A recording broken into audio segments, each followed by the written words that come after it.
Thank you everyone. Firstly, thank you everyone for being here. It's a real pleasure to have this opportunity to initiate some of these conversations, and hopefully there'll be plenty of time for discussion in those breaks as well. And so I just want to kick this off, this brief welcome, just to say a little bit about how the project started, which was initially from Amanda and I working together separately on the two current exhibitions that are on at the Henry Moore Institute, which hopefully you've seen already, but if not, do make sure you see them.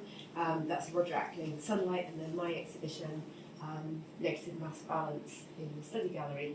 And between these two exhibitions, we notice this kind of overlap between the way that artists approach ephemeral, changing forces within the environment we inhabit.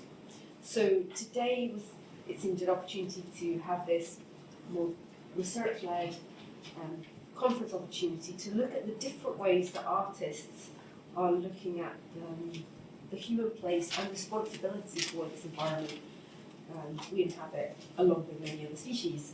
And obviously this has been a pressing topic for artists since the 1970s, but of course now having renewed urgency as we find ourselves amidst the burgeoning climate crisis that we're now living in.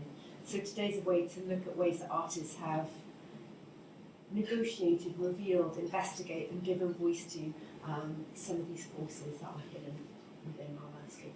So I'm going to hand over to Amanda. Thank you. More about that. Yeah, absolutely. That was beautifully introduced. Thank you, Sarah. So we met on screen.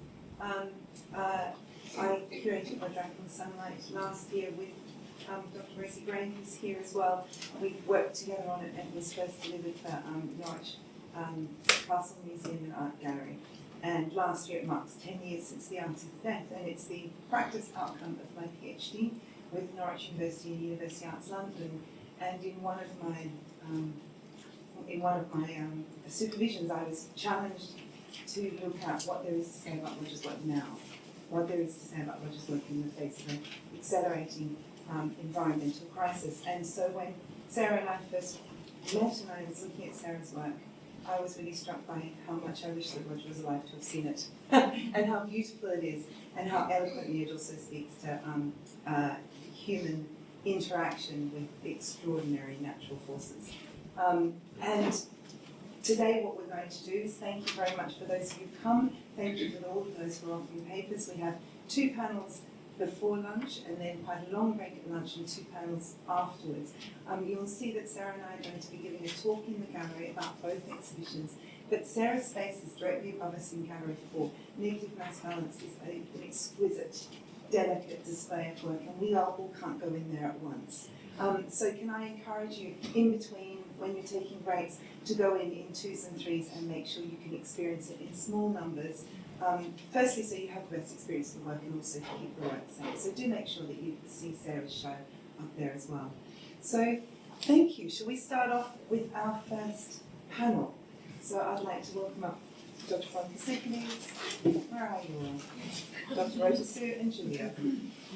Would you like to stay there until you present? Yes, and perhaps come forward at the end when we do things. We'll work out how we go along the way. So I'll introduce Veronica first. Veronica and I have known each other for a very long time. We both worked at the Sainsbury Centre for Visual Arts in Norwich, where Veronica was Head of Education and Research.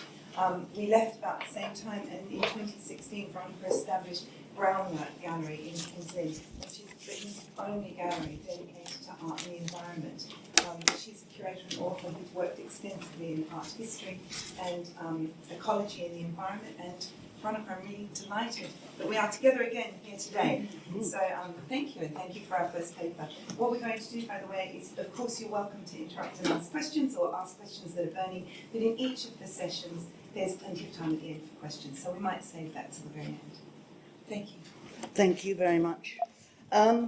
So, good morning, everybody. Good to see you all. I'm going to read this because I'm a bit worried about running over time. So when I first opened my gallery in 2016, I looked up online what was written about the origins of art and environment. Everywhere, the beginnings were attributed to the American landscape scale artists of the 1960s and 70s, Robert Smithson, Walter de Maria, Agnes Deans. In the UK, Richard Long was the first artist who walked. Indeed, alongside him, especially in this context, we need to include his great friend, and through whom I met him, Roger Ackling. As we know, he was no less groundbreaking in his work, created entirely and only by the environment, combined with his vision, time, and patience. And then, of course, in the 1980s, a seminal figure, Joseph Beuys, was at the root of a surge of interest in art and environment, more overtly addressing social and political issues. I'm lucky enough to have a Richard Long in my gallery now as a permanent work, the Great Ouse River drawing made with mud from the local tidal river, on the left there with Lucy standing in front of it, for which Richard said, "Nature makes the work."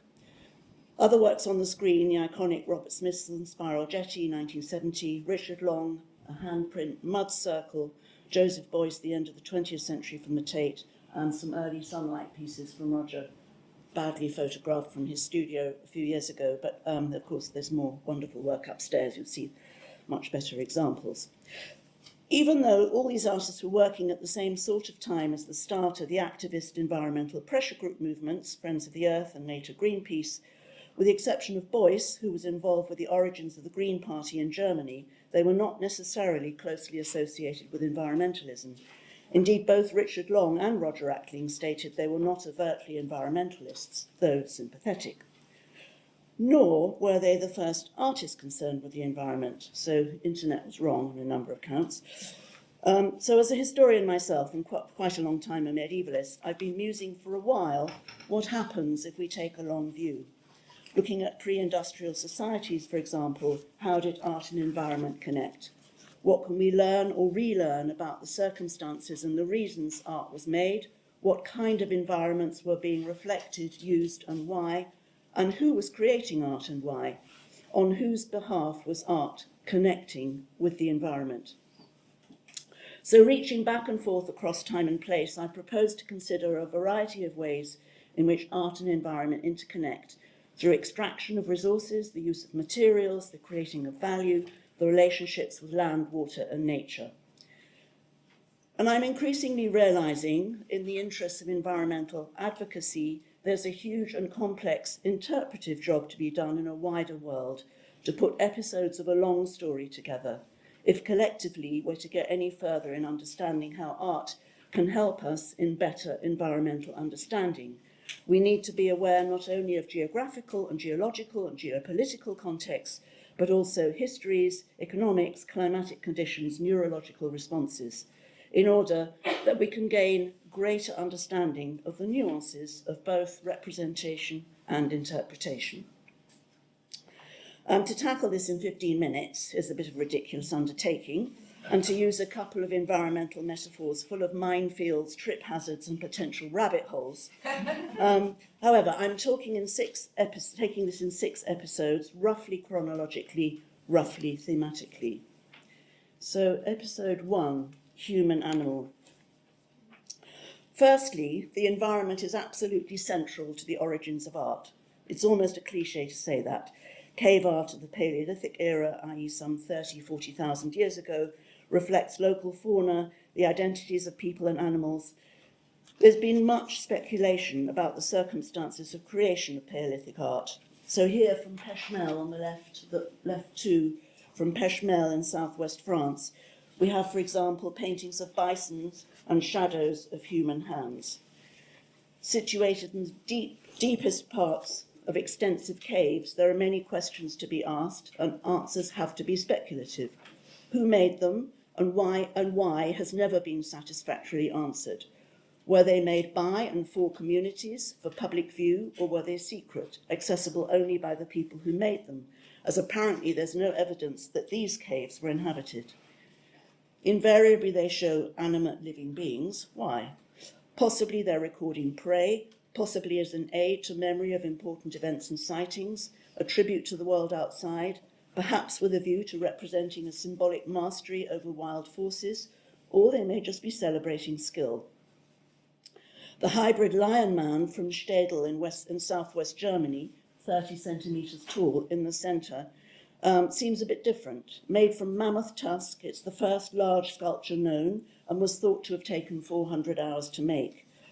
That in itself has to be significant and has contributed to the assumptions that this is an important ritual work.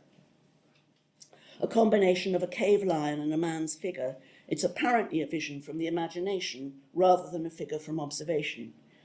Is this the first example of human attempts to be a closer part of nature and assume its greater powers? Does this show the origins of art establishing complex relationships with nature in combining human-animal behaviour? Hybrid creatures are fascinating, continuing with a long and varied history. In the Middle Ages, we find them in marginalia as trickster figures, as representatives of marvels of the East. There's an example there on the left from the Ormsby Psalter. Then we have Marcus Coates. Here is a deer in a modern shamanic performance. The context and meanings are all different. I'm not sure we can project meanings back from one to another over time, but it does show a persistent desire, for whatever reason, for humans to adopt animal characteristics in power. Episode 2, Buildings as Images of Nature. In my book, Medieval Art, I'd written a chapter, A Sense of Place, where I looked at how many ways there were to connect the built and the natural environments. Nature is reflected everywhere, throughout every kind of artifact. However, what is most striking is the presence of the environment throughout great church buildings as images of growth. The phenomenon of carved capitals with leaf forms was begun in the classical era, but medieval European builders developed the form to be much more abundant and more detailed. It has in fact been documented in the Middle Ages in the metrical life of St. Hugh in relation to St. Hugh's choir at Lincoln Cathedral in the 13th century as referring to growth, trees soaring to the heavens. We can see medieval church buildings rich in carving, painted imagery and coloured glass, branching vaulted ceilings as being themselves entirely tributes to nature, in fact tributes to God as creator, linking earth to sky, aspiring to and growing towards the heavens. These churches exist as environments in themselves of hope and belief and aspiration. There's an overall art and environment observation here about solidity and stillness and growth together, art providing the ability for what is static to become active and living, evoking one atmosphere within another, taking the viewer to the world beyond the immediately comprehensible.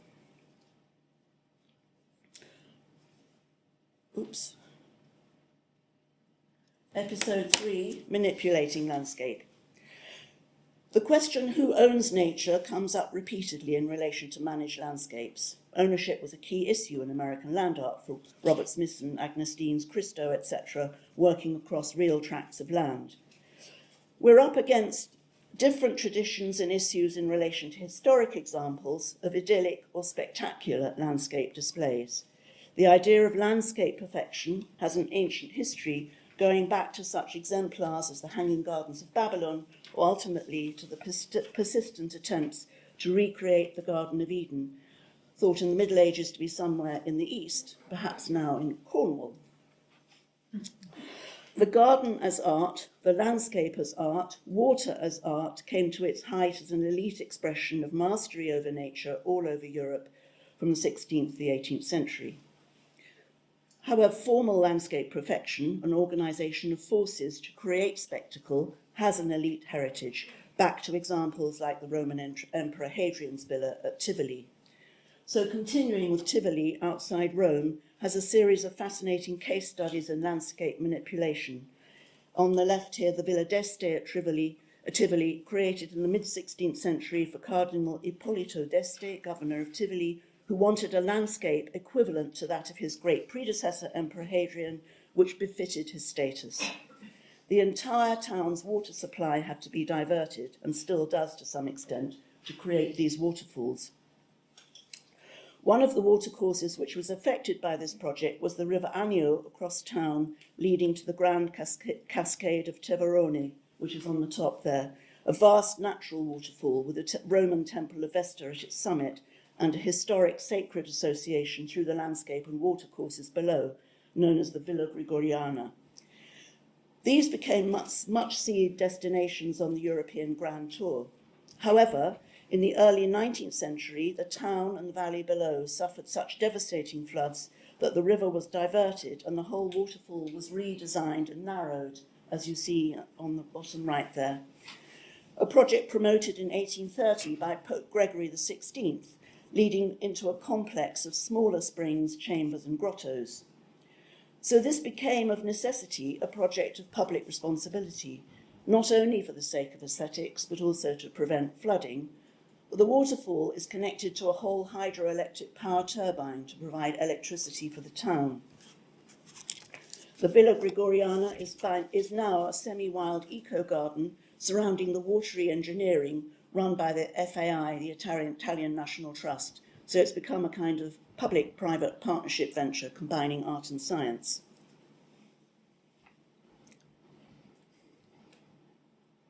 Oh, I keep going the wrong way. There we go.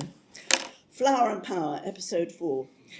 The underlying question here is what is hidden behind visions of apparently uncomplicated beauty, or in other words, beauty is never uncomplicated, and perhaps we need to complicate it in order to question the values that are instilled in us subliminally.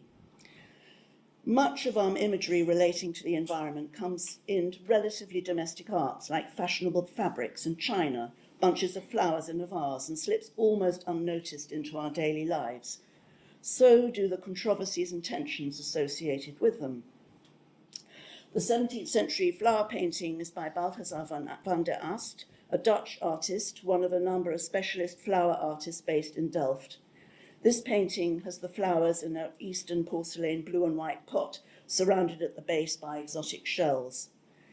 Flower paintings of this period can be associated with the vanitas theme because of their fragility and short lifespan, but here, rather than emphasizing the frailty of life, these are rather more vigorous, combining flowers of different seasons, all in full bloom simultaneously, with butterflies hovering above. That, combined with the array of exotic shells, signals luxury and alludes to the import from foreign shores. Delft was the centre of the Dutch East India Company in the Netherlands, and van der Ast was clearly aiming these paintings at the lucrative market of local merchants made rich by the East Indies trade. So this was a kind of commercial art, drawing subject matter from the local environment to satisfy a taste for luxurious home decoration. The Singh Twins 2017 artwork, the other one on the screen, Coromandel, Sugar and Spice, Not So Nice, also tackles questions of Dutch trade, but from a much more critical contemporary perspective. It's one of their magnificent series, Slaves of Fashion, which highlights the context and commercial exploitation, slavery and colonialism of Indian textile production. Their artworks are packed full of symbolism and meaningful references. Coromandel refers to a region on the southeast coast of India from where high-quality, hand-woven, printed, painted and embroidered cloth was produced and traded from India since the 17th century by the Dutch East India Company.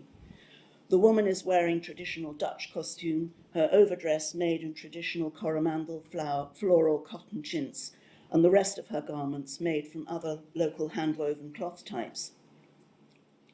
Overall, the image is telling a story of commercial exploitation of Indian producers by a Dutch monopoly interest, leading to a rash of consumerism from the Netherlands into Europe in silks, diamonds, precious stones and spices. Profits from their Indian trade enabled the Dutch to establish other plantations in the Dutch East Indies, i.e. Indonesia, Dutch Guyana, Suriname and the Dutch West Indies and the Caribbean, where they employed Indian and African slaves, all alluded to by details in this painting. So while this is not overtly, obviously, or literally about the environment, it demonstrates how interconnected and complex are the factors which connect us to the environment and what are the circles of influence and the supply chains which lead to its exploitation and of the humans who manage it. Episode 5, Artful Convenience. Here we have an entirely other notion of art and environment and what is luxury, and indeed who owns nature and where nature exists. The overall question here is about the way we live and what we think we need, which has become very divorced from nature and exemplifies our distance. What can art show us? Not that we need more, but that we need more understanding and connection between the way we live and what the world has become. When I worked at the Sainsbury Centre, we ran a project called Cultures of the Countryside. The university had been given 150 artefacts from Papua New Guinea, and long story short, we used them as a focus for inquiry about differences between cultures. As it was funded by Heritage Lottery, the focus was on understanding our own culture, but we did so by comparison with what we discovered from Papua New Guinea, and in order to question our own values. The food hook in the middle, which was actually not one of ours, but another one I got from the internet, caution there about copyright, anyway, another story. The food hook exemplifies the real sensitivity to their environment in Papua New Guinea. It shows the symbiosis between humans and fellow creatures, fish in this case, but also decorative patterns on carvings typically echo environmental aspects, such as waves, leaves, fish scales, insects. This food hook would have hung in a communal longhouse, keeping provisions hung from it in net bags out of reach of animals, but there for the access of entire village community. There's a picture of a longhouse.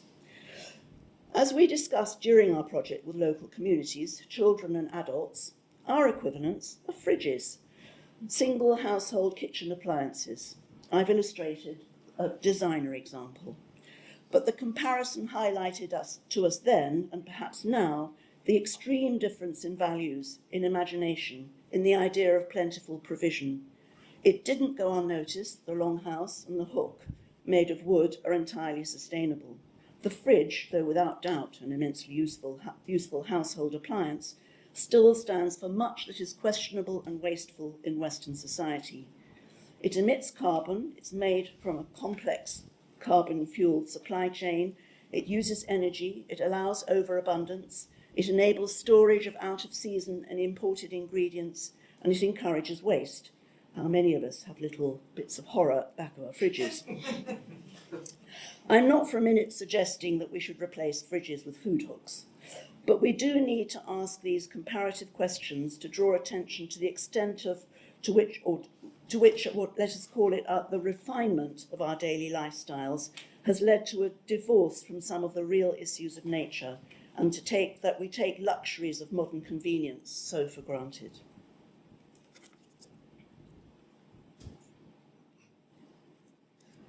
Episode 6, Closer to Earth, and back to the long view.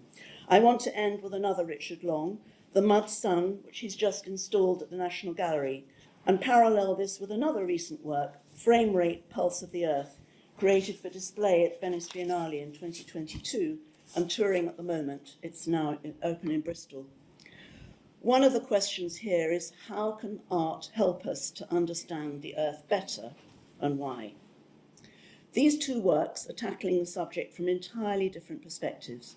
Richard Long's work is handmade from real Earth. Like all his work, it's symbolically connecting cosmos, Earth and Sun.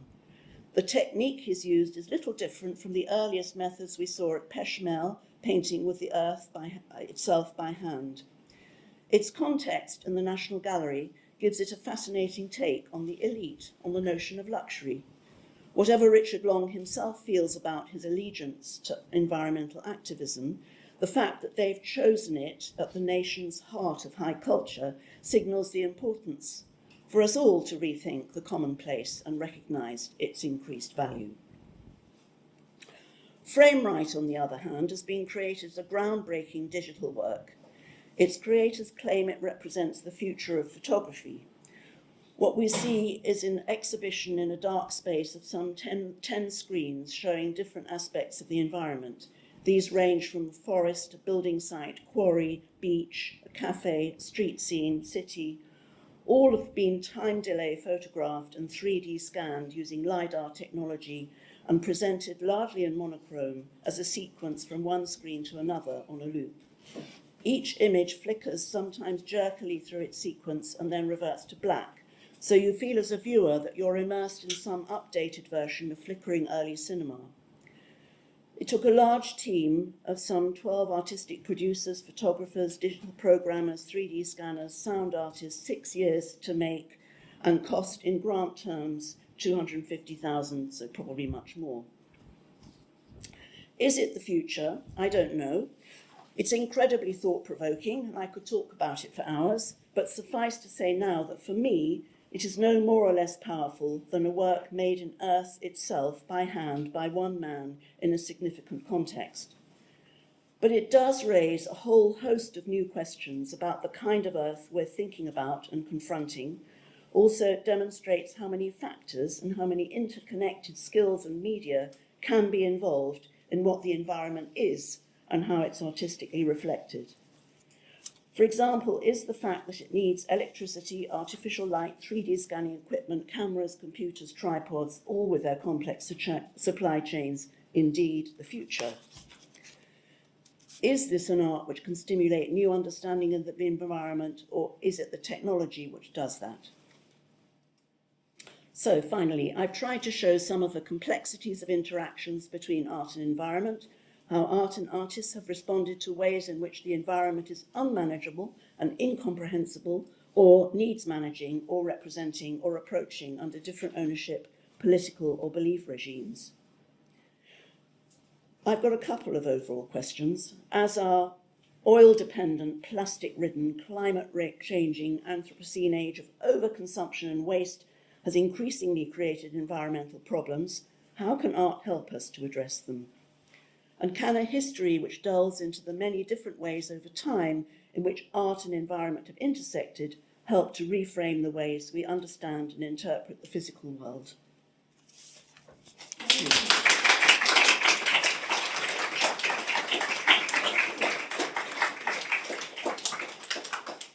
Thank you, Veronica.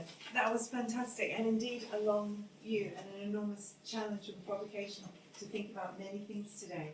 But continuing that long view, it's my pleasure to introduce Julia Kantelberg. Julia, thank you for coming. Julia is joining us from Amsterdam, where she works as a curator at the Rijksmuseum and is currently involved in a collaborative interdisciplinary project called Landscape, which will be a major exhibition at the Rijksmuseum in 2027. Julia has degrees originally in critical studies and a particular interest in climate change and environmental ethics. And I think one of the things that really captivated us about your abstract, Julia, was the way in which she is being challenged and challenging her colleagues to look at historical images of the Dutch landscape and how they can be understood now in terms of more integrated narratives around the environment. So Julia, thank you for continuing our long view. Thank you for the introduction, and thanks for having me. I'm really happy to be here today. I think this is yeah. So indeed, I work as an exhibition curator at the Rijksmuseum in Amsterdam with a background in critical studies in arts and culture and environmental ethics. And I'm interested in the intersections between art, history, and ecology. And today I would like to share with you some of our ongoing research questions and lines of thought that we are exploring for our upcoming exhibition on the Dutch landscape, which is scheduled for 2027, for the fall of 2027, so still some time to go.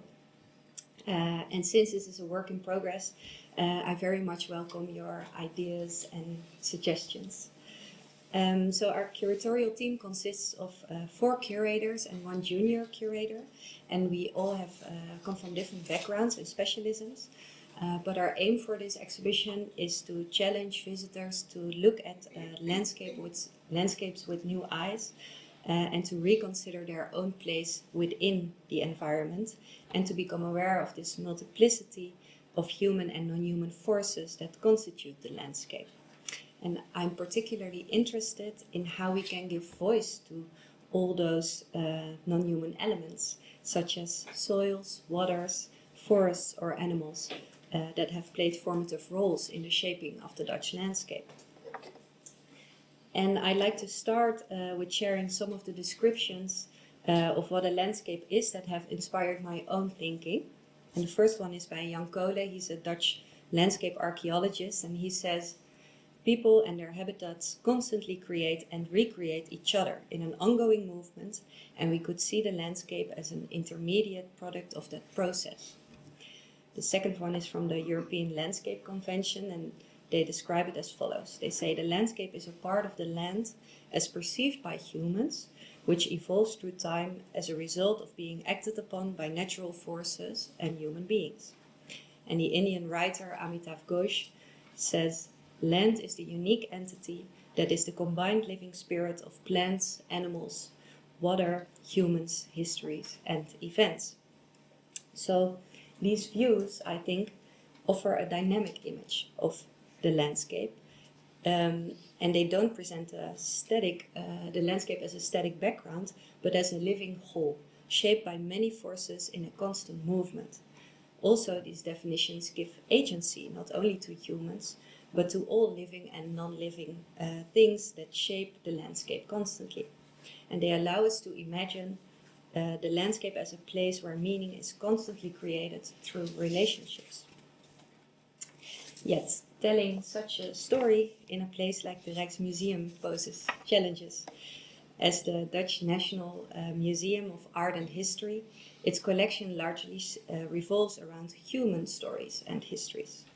The collection spans from the Middle Ages till the 21st century, with an important collection of 17th century art. And this is the Gallery of Honor with the most important 17th century paintings. And most objects in the collection tell stories about culture, about artistry and craftsmanship. There are some archaeological objects in our collection, but the collection mainly consists of visual art, works on paper, applied art objects, and historical objects. And the natural world often appears as an object of representation, as a scenery, as having a symbolic meaning, such as this religious scene, or as a material resource, but rarely as an agent or a subject of itself. Now, this division between nature and culture, deeply embedded, of course, in our Western thinking and language, is echoed in institutional structures. Nature is the domain of natural history museums, while culture belongs in institutions like the Rijksmuseum. But this dualism, I think, no longer serves us in an era of ecological crisis. As Janice Baker argues in her book called Museums, Art and Inclusion in a Climate Emergency, museums must embrace a model of geo-inclusion, which is an expanded understanding of inclusion that makes room for non-life actors such as soils, minerals, fossils, and other forces of nature.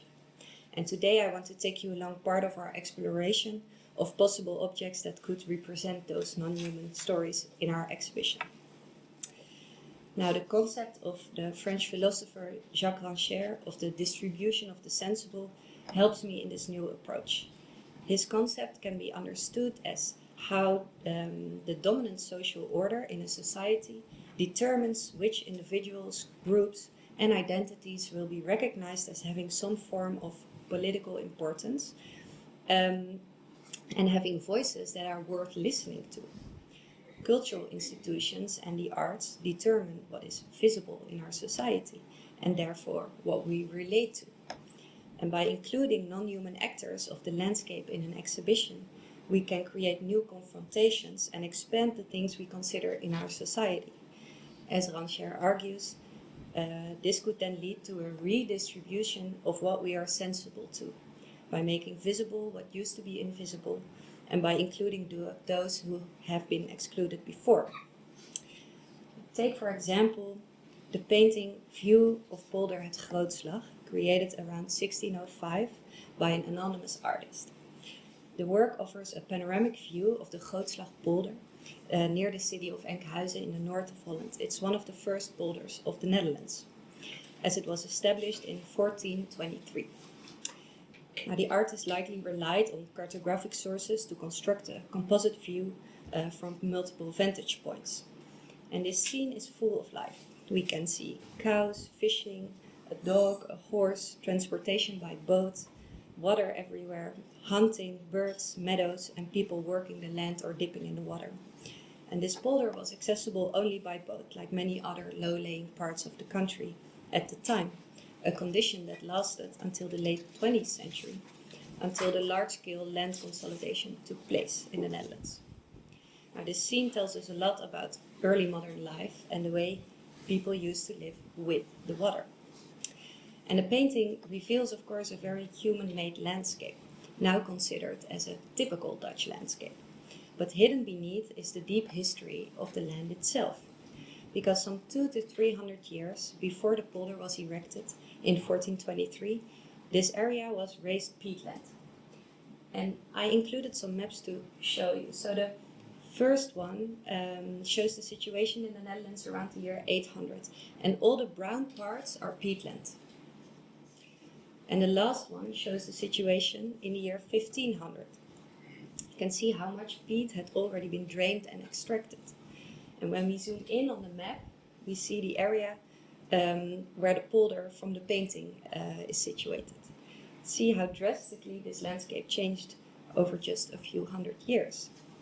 Now, peat was excavated and oxidized, lowering the land and making it vulnerable to flooding, and therefore people started to build dikes around this area and dug ditches to drain the land, and this is how the polder was formed. While peat had been one of the most important earth-shaping forces in the creation of the Dutch medieval landscape, it's not visualized in historical artworks in a way that does justice to the vast size of it. And this absence of representation of the peat, of environmental histories, of the non-human actors, is a challenge that I find interesting for our exhibition. Because what is not shown in such historical artworks can be as meaningful about the history of the landscape as what is. Now, during the 1970s land consolidation, large-scale archaeological findings in this area uncovered settlements, graves and artifacts from the Bronze Age, which is even before the land was covered in peat. So this region has seen cycles of habitation, of abandonment, of reclamation, and it covers deep timescales that are hard to imagine. Peat formation and removal and floodings and resettlements all left their mark, but these stories are missing from our visual records. And we are now exploring ways in which we can tell those histories of the landscape in a Rijksmuseum setting. There are, of course, modern and contemporary artists who engage with the non-human, which will also be part of our show. But for this earlier period of time, we are investigating ways to let the landscape speak for itself. For example, we are looking into combining landscape paintings with soil profiles or soil samples, which are these vertical cross-sections of the earth, considering them as carriers of non-human histories and aesthetics. And so the left soil sample is taken in the exact same place as the painting of the polder. And we can see how there's no peat left. So the first part, let's say this part, till here, is like the human-made top layer. And after that comes the tidal deposit from the sea. And in between should have been this like huge peat layer that is no longer there. And the right soil sample is taken in Amsterdam. And there we can still see the large peat layer. In Dutch it says veen, it's the black part in the middle. And this, for example, is a soil profile. It's the big one on the left, my colleague for skill, which was taken on an archaeological site. This soil sample is taken in the same region but close to the coast, and you see all the different color layers, and it represents the human presence and the natural processes that constantly influence each other. Now, by showing these kind of geological objects next to paintings, we aim to build more of a biography of the landscape that includes not only human voices, but also the quiet presence of soils, sediments, and different scales of time. And another example is the Beekberger Woud. It's the wood of Beekbergen, the so-called last Dutch primeval forest, which was cut down in 1871. Again, there are no visual records from this forest, except for 2 small drawings and a couple of trees. But this forest was situated in the middle of the Netherlands in a very swampy area and was once home to a unique ecology. It is now preserved through over 160 herbarium sheets in the collection of the Naturalis Biodiversity Center. And these specimens were collected between 1827 and 1875 and are, in a way, I think, a representation of this unique ecosystem. And the destruction of this forest in the 19th century marked a shift in public consciousness. As Frederik Willem van Ede wrote in 1880, it should have been preserved as a monument of nature, a counterpart to our historic buildings and cultural heritage. And this moment reflects the emergence of nature protection in the Netherlands, of nature being seen of having value in itself. And these herbarium sheets and the story of this forest might offer a tool to show this non-human agency and the changing landscape within our exhibition. Now, recognizing the agency of non-human forces changed my view on the way I research objects for our exhibition. Drawing on the work of important thinkers such as James Bennett, Bruno Latour and Donna Haraway, we see the landscape as co-constructed by actants or other entities that shape events from soils to waters and cattle to forests. This reframing also aligns with Tim Ingold's view that life is an historical process carried out on the surface, shaped by geological forces over immense timescales. And I think possible ways to recognize this agency might be to expand our object selection, so to include geological objects such as soil profiles or samples, or scientific objects such as the herbarium, as sculptural and historical objects, so that we can diversify the stories that we tell in the museum. So not only tell human-centered narratives, but integrate the histories of peat, of water, sedimentation, and ecological transformation. And to acknowledge their effect and aesthetics. We can present these materials not just as data, but also as carriers of time and non-human histories.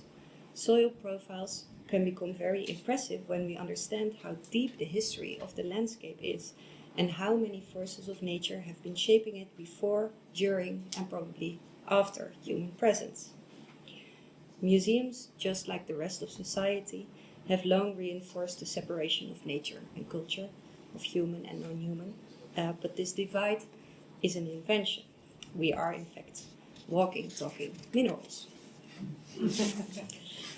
And by opening up to new combinations of objects through curating, we can hopefully counter this a bit. And we can show the interdependence of human and geological histories, present natural objects as aesthetic and historical, or offer narratives in which peat, water, and cattle are co-authors. Now, this does not mean idealizing the idea of untouched wilderness and erasing human presence. On the contrary, we want to show that the Dutch landscape is a product of interaction. In fact, the most biodiverse landscapes in the Netherlands were the cultural landscapes until the industrialization, so in the Netherlands until 1850, let's say. These were greatly shaped by humans, but because of small-scale farming, small-scale interventions and interactions, many different species could thrive. And by also making space for these environmental narratives, we also highlight the overlooked values like the ecological richness of the early meadowlands, such as in the painting of the polder, which supported not only the dairy farming, but also a very high biodiversity. Meadow birds, such as the godwit or the redshank, now symbols of Dutch nature, are in fact culture followers. They are species that thrive in half-natural, human-shaped environments such as this boulder. Now, as we prepare for our exhibition in 2027, I hope to find more ways to give voice to the land itself.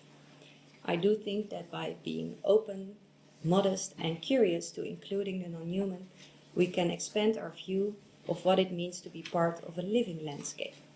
But in a big institute like the Rijksmuseum, which is best known for its art like Rembrandt's Night Watch and Vermeer's Milkmaid, this is still quite a new endeavor and to give nature a voice like this. And I experience it as a very special and exciting process to be part of, and hopefully some of the answers could lie in the possibilities that I spoke about today.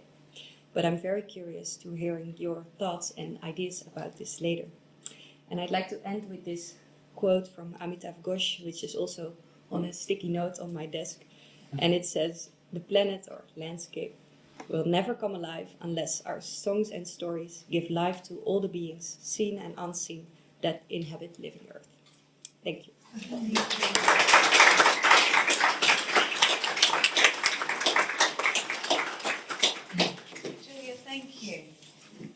should anyone presenting today or chairing feel at any point nervous, we need to remember we're just walking, talking minerals. That was really fascinating. And I'm really thrilled to bring our discussion right up to the present. It's like we planned it with Dr. Rota. So, Rota, if you'd like to come up. Rota and I first met actually working on the Ackling project. Rota was really instrumental in advice as I went out to interview my participants, some of whom are here today. But Rota is an academic, filmmaker and documentarian who teaches film at the Norwich University of the Arts, and he's here today representing a group project called When It's Gone, It's Gone. So to bring that idea up to the absolute here and now, I was caught by the phrase, Julia, the intermediate product of a process. That's exactly where Rota's project is based, in communities that are being radically affected right now by coastal erosion in Norfolk. So Rota, thank you very much for joining us. Thank you, Amanda. What a great introduction, actually. Yeah.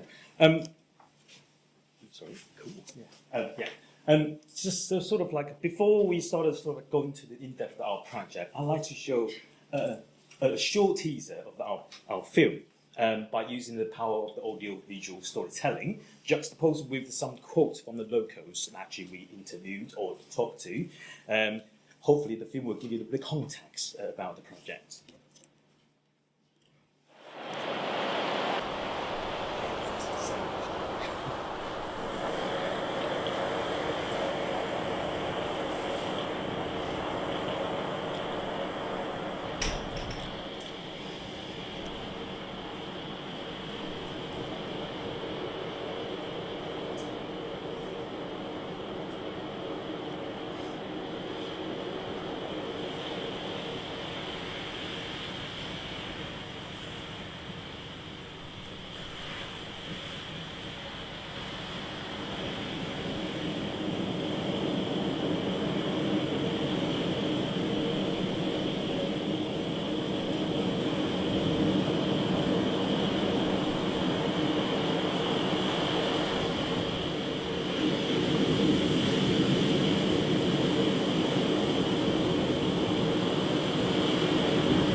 And over the last 2 years, we've been documenting 3 focus areas at northeast of Norfolk coast. Some of the footage we shot just before the visit of Storm Connor in the end of the November 2023, and so you can see the damage is really vivid. And of course, I don't know if you guys have noticed, there's a concrete.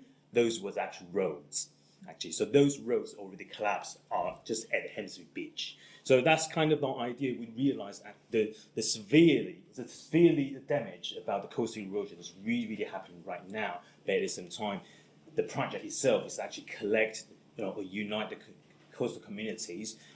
Hopefully, we can actually, raise awareness at the same time. Actually, urge the government to do something built a more kind of comprehensive sea defences alongside of the northeast coast of Norfolk, actually. So you may wonder, I keep saying about that I use the phrases about our project, our film, etc.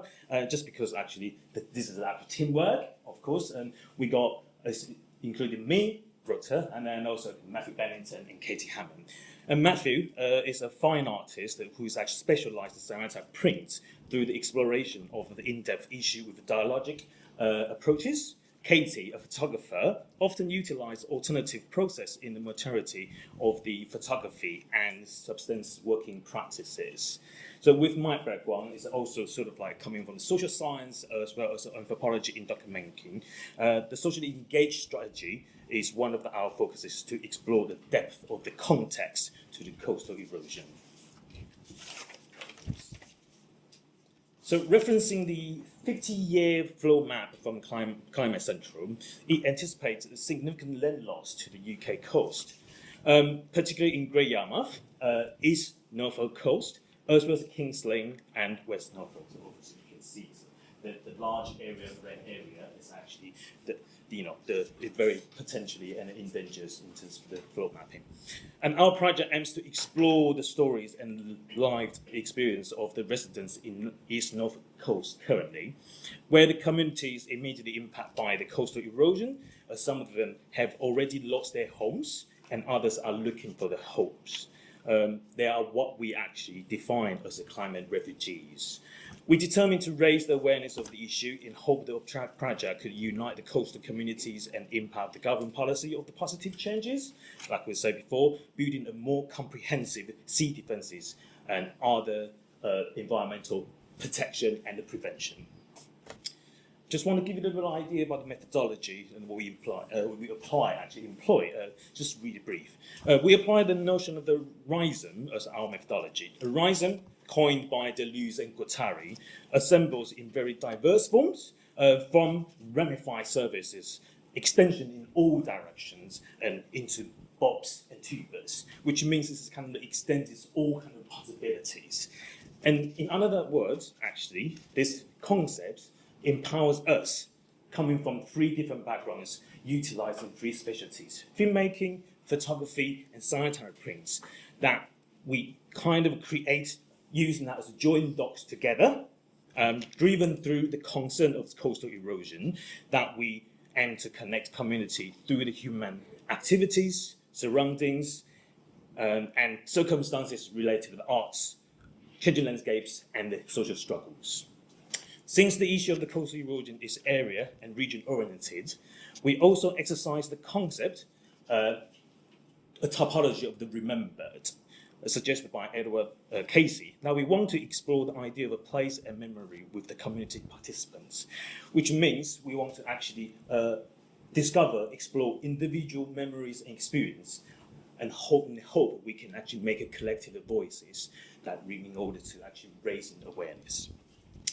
To simply put, when it's gone, it's gone. It's a non-linear, non-hierarchical, and reciprocal project that we incorporate and employ the practice co-creative strategies to produce ambitious interlinked film, photography, cyanotype-based outcomes. Through the interdisciplinary approach, we encourage and facilitated participated the groups engaged with our making.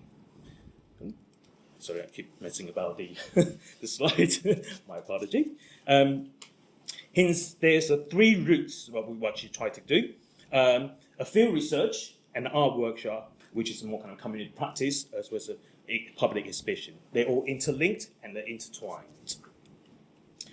For our field research, we've been documenting the areas such as Haysborough, Winterton-on-Sea, and Hemsby over the last 2 years, approaching communities and having conversation with residents.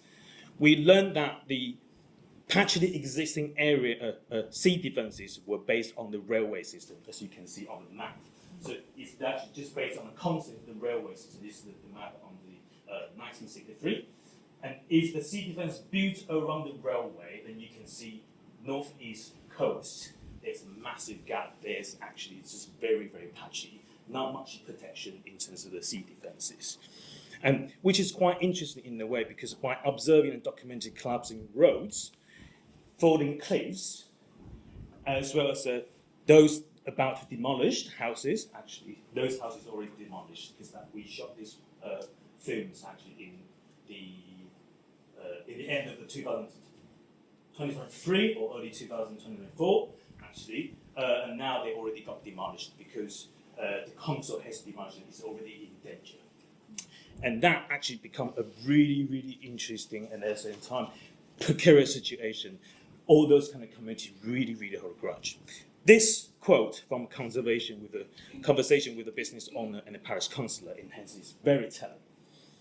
The message is very clear.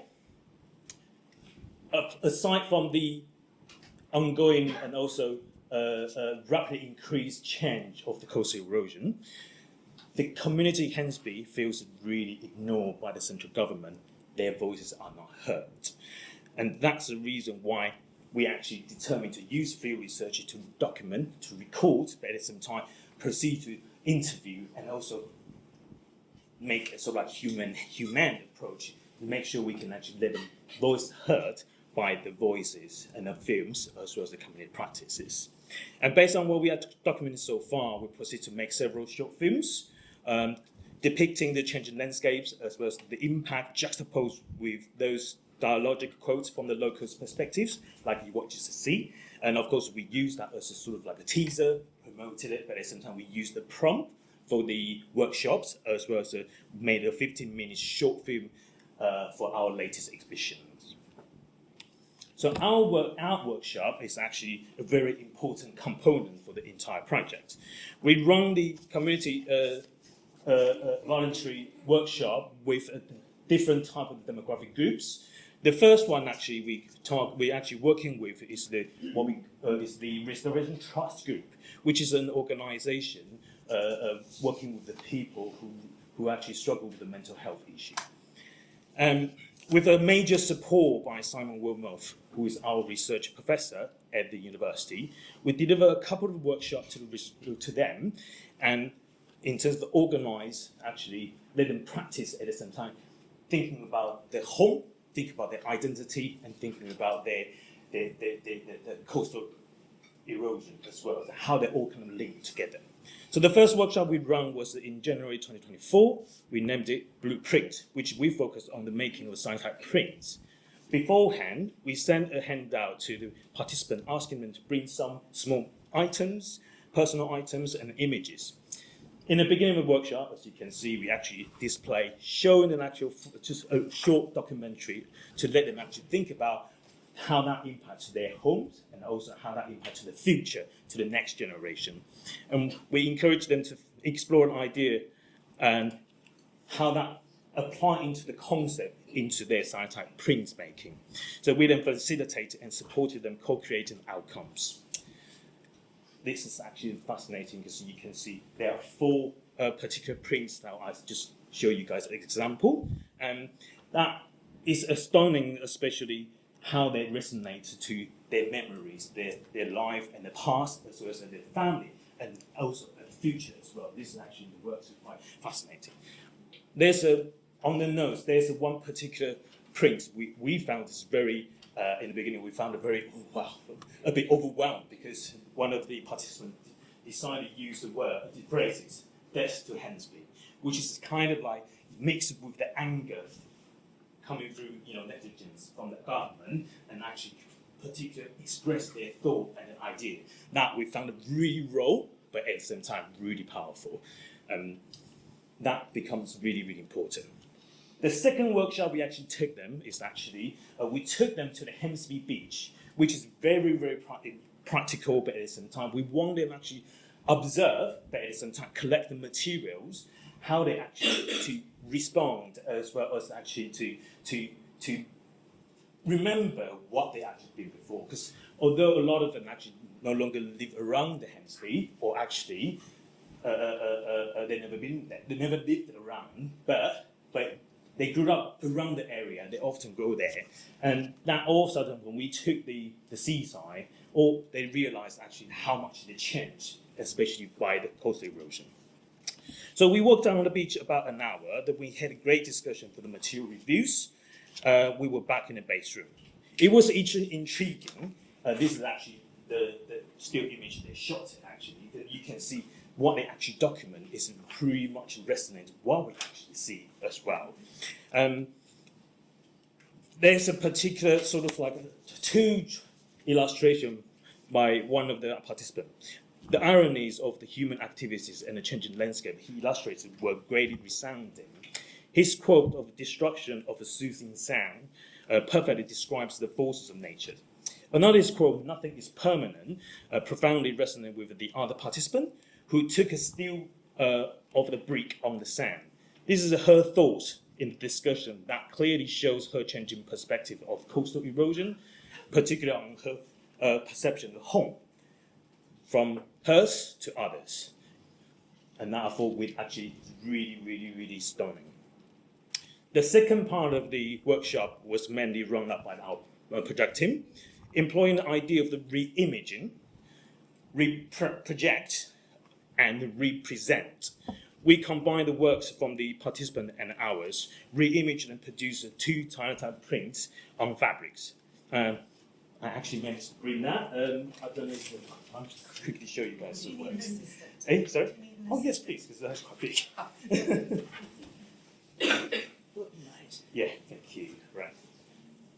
So what we actually do, again, just using the concept of re-image, reproject, and... if we go that way, because it's the subtitles. Oh, yes, sorry. Yeah, that's okay. Yes. And the UK, you can see, we mix a lot of their actual work, still image and the moving image, obviously those kind of screenshot, as well as the actual cyanotype prints they made during the workshop, but we reprinted it again, but juxtaposed with a powerful quote. This is the quote, actually, you already seen from the from the teaser. Yeah, and that is actually really stunning. So of course, there's another print I will show. Perhaps I can show during the Q&A. Yes, and of course we plan to display that in our incoming exhibition in September. This actually brings me to talk about the third route of the project: exhibition to public. Of course, it's not. Oops, sorry, too quick. How about? Of course, it's not only helpful awareness raising, but it also gives back to participants, groups and communities, as well as opening more opportunities for the collaboration, particularly for local communities and organizations. Before last Christmas, we exhibit the co-create outcomes in immersive visualization and simulation lab. I'm sorry, it's a bit wordy, but at Norwich University Art. Again, with Simon Welfmuth and the research team support, we've not only invited the participants to view their work, display on the massive 360-degree screen, but also we actually screen our 15-minute short films using the, again, immersive technology to represent and also kind of like to convey the message about, how the seriousness of the coastal erosion. This actually let us actually receive a lot of great responses, reception, and amazing feedback, which is really positively to stimulate us moving forward. So we will continue documenting the focus areas, aims to search for several ex-homeowners whose house is demolished or collapsed by the coast, as well as discovering more untold story for the communities, for producing several short documentaries about the loss of their homes and represent their voices. We also actually built a connection with the East Anglia Guernsey group, who focuses on the heritage of the Guernseys worn by East Anglian fishermen and the women who knitted them. Our first workshop with the group will be in Rijksmuseum Museum next week, so I'm going to be a busy month. We also go to collaborate with the Side-Strand Whole School, which is quite important, a special school for pupils with a diverse range of learning difficulties. On top of that, the school is actually right at the coast. So they already plan to retract the campus in the foreseeable future. Both collaboration and could broaden the materiality and possibility for the co-created artworks, as well as a connection and dissemination for the awareness raising. Because we really want to present various voices from different age demographics. Since we received grant support from the East Anglia Art Fund, we are going to publicly exhibit the co-created works in Ship Factory St Mary's work in Norwich this September. all the workshop participants will be invited.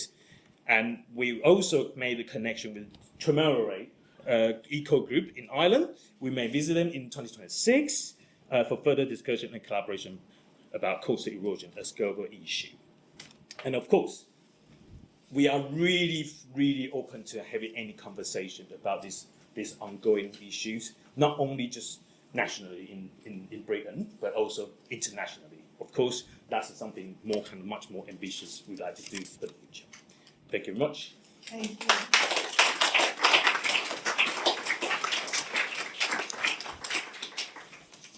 Thank you. Yeah, that was the extraordinary movement from the long view to something that's causing real pain and anguish right now. So, Julia and Veronica, can I invite you up? We've got about 10 minutes, perhaps 15 for questions, and then I'll make sure we build in a little comfort break or a moment to stand up and walk around before moving on to your session. Can I invite questions to our speakers? Yes. Yeah, thank you so much. It was just a kind of thought, and maybe you could expand on it as well. But in the talk, Veronica, you were talking about like the emergency and how like art can create an awareness. But I was just thinking about how like science facts are so kind of bombarded to us about the climate emergency that maybe we've become a bit complacent in hearing those, so it doesn't feel as much as an emergency. But do you think maybe art can create that new emergency, the visualization of data and numbers to, give us a bit of a kick to think, oh wow, it's actually here? Yeah, I think there needs to be more collaboration between artists and scientists at the foundation of their work, rather than an artist being brought in to criticise it at the end. We had a discussion actually in the gallery a couple of weeks ago about art and science, because I'm showing the work by an artist who works with scientists, but she's not a scientist herself, Anna Dimitriou, and she just asks lots and lots and lots of questions and then makes art as a result of it. So she's coming at it from a communication end, and the scientists were really fascinated to hear that, because that's the skill they lack. So there needs to be much more of that to make what seems incomprehensible and irritating and frightening actually digestible, and to help people think about how they could change. Yeah, collaboration is Yeah. very key. It is. Sorry, I was going to add to that. We didn't see much of your final side of the incredibly beautiful painting that's currently on show in your gallery in the Park Now exhibition, and you might want to say something about that. But it reminded me as well of, on Sunday I went to see Ocean with David Attenborough. I don't know if anyone's seen it, but what it reminded me of was early on with the Ackling project, I read Timothy Morton's essay on All Art is Ecological, and perhaps I understood it in a very simplistic way, or didn't read it in the way other people might have. But what I fundamentally took from it is that despair is not our friend right now. That despair, hopelessness, anxiety, panic, which many of us have felt for decades, is not a way through, and that what the arts and the visual arts offer particularly is our ongoing capacity for wonder and joy and an experience that we might call beauty. And in that is in something intensely positive about being human, is intensely embedded in hope. And in all of these projects I saw elements of that, about what it is to be human and what it is to experience something we experience individually but might be regarded as beauty or wonder, or even if it's a melancholy wonder. Your film is very beautiful, and even if it's a melancholy wonder, that it was lovely to hear, Julia, your joy in your soil samples. It was actually hot on the heels of the Richard Longs. It was like, yes. And I remember once going to a science thing that I think about soil, Veronica, that I think you're involved in, and the scientists were saying that humans are hardwired to like the smell of healthy soil. Because all the way back we've been able to recognise that and recognise what is good in a healthy soil about growing. So I just wanted to add that about that's I think what the arts can bring as well, is that despair is not our friend. Sorry, somebody had their hand up. Yes. Sorry, having just come back from a science camp as a sort of invited artist, there was a lot of conversation around these sort of themes, and from scientists talking about the artists communicating for them, and what you just said, they wanted us to be the bringers of hope, and the aesthetic maybe, I don't know. What do people think about? You know, a lot of the artists there's only 7 of us and probably 40 scientists. So it's a big pressure. Yeah, 4 days, you know, quite intimate. But yeah, the artists there in the end felt that we perhaps didn't want to be there as the communicators, but a lot of us saw our work as research in itself. So I don't know. Yeah. Exactly. And I think there's also a difference between, you know, all the data that is coming from science. To me it feels like it arrives like it touches rationally in my head, right? But I would say that the power and the difference with art is that it touches the emotional level way more. But I wouldn't say artists are the means to an end, you know, for the scientists, not at all. But I think that's the power, that can be the power of it. Do you want to speak to that? Yeah, of course. I mean, you used the term communicator, and I thought that was absolutely beautiful, because I think a lot of time it's the human being. Okay, it's just kind of sort of a side negative, but when you actually provide a lot of data or information or rational logic idea, a lot of them say, oh yeah, we get it, but at the same time they forget it really, really quick. So we actually anecdotally we talked to quite a bit of the residents in the community, and some of them obviously they know those kind of ex-colonials. Basically, what they say is actually they've been aware of the coastal erosion for long, and at the same time they just never expected that to happen so soon. So when actually the storm occurred and all of a sudden severely damaged their house, and 2 months later the council demolished their house, they realised, well, it happens. And that's the reason why we realised actually using the power of the art making, we become a medium, sending, conveying the message to them to see if we can actually unite the community, hopefully things will get better. Obviously it takes time, but I think that's, as long as we create hope, I think that would be really positive. I think what's interesting about your project as well, Rota, is you might be asked to be working in a way that's about understanding what's happening or communicating about what's happening. But what is interesting about this project is it's more about coming to terms with what has happened. When it's gone, it's gone. Yeah. And actually how powerfully a group of artists are helping that community not prevent something or not even manage or understand something, but actually deal with the massive loss of that it's gone. Yeah, That exactly. it's already happened. It's not something that's coming down the road at them. The road is gone. Yeah, no, but that's resonating to Veronica, just saying it's all about collaboration. So somehow, in terms of any sort of environmental related project, I think it's not just about art or it's not just about science. Actually, how we can marinate together, incorporate, create something even bigger project has become quite It's cool. also, there's something about collaboration with nature.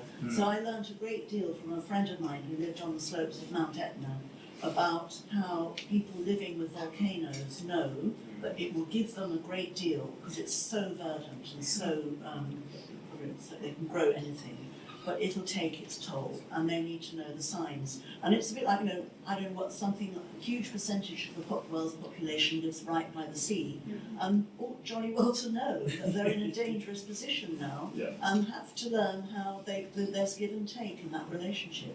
But nature can't be stopped, but they have to learn to live with it. Yes, exactly. Yeah. And I think that some of that early cave art is something about that.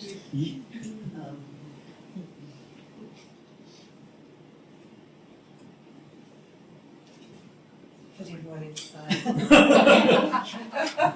have a question which is quite basic, but I was wondering if your work kind of gives you hope in the face of climate catastrophe, and that goes to all of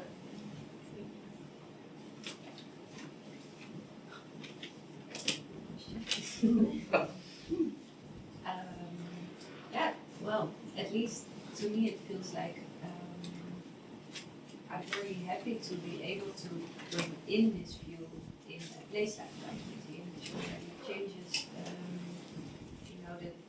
the narrative of what we want to tell in this landscape exhibition, and just to be given the space or the opportunity to do that is I'm very grateful to that, because it feels in a way that it's not a very direct work on environmentalism, for example, but at the same time, in the Rijksmuseum, there are so many visitors, every year, so the show is being seen by a lot of people, and I feel like it's an opportunity to be able to convey at least some of the stories that have touched me, in an exhibition to a broad audience. So that's what I hang on to. Yeah.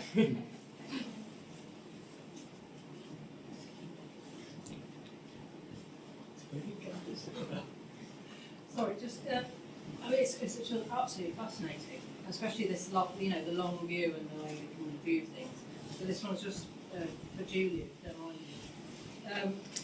I think it was just fascinating you talk about peatlands and digging into that image. And then, do you think it's kind of too big a leap for an institution like the museum to marry an image with a very contemporary artist who's dealing in digging deep by trying to help us perceive data, particularly that's related to peatlands, in a different way, or how do we access data, because it's thrown at us all the time, but it's very inaccessible, isn't it? It doesn't mean a lot. Can you see your institution being able to do that, or is that too big a leap? No, we do that in contemporary exhibitions, like temporary exhibitions, sorry, so not in the permanent collection, that's like all historical objects. But what I find most interesting is to, we will engage also with contemporary artists, although we don't know yet which works it will be. But as this historical part of the exhibition, we don't want to only solve it, let's say, with contemporary works. We do want to find also other kinds of historical works that have the same kind of authenticity or time frame as the paintings do in it. So we will definitely make a combination, but it's kind of like a third thing that I want to add with these soil samples or other kinds of objects that I'm still looking at to make it more like an integrated whole. Kind of. Yeah, instead of yeah.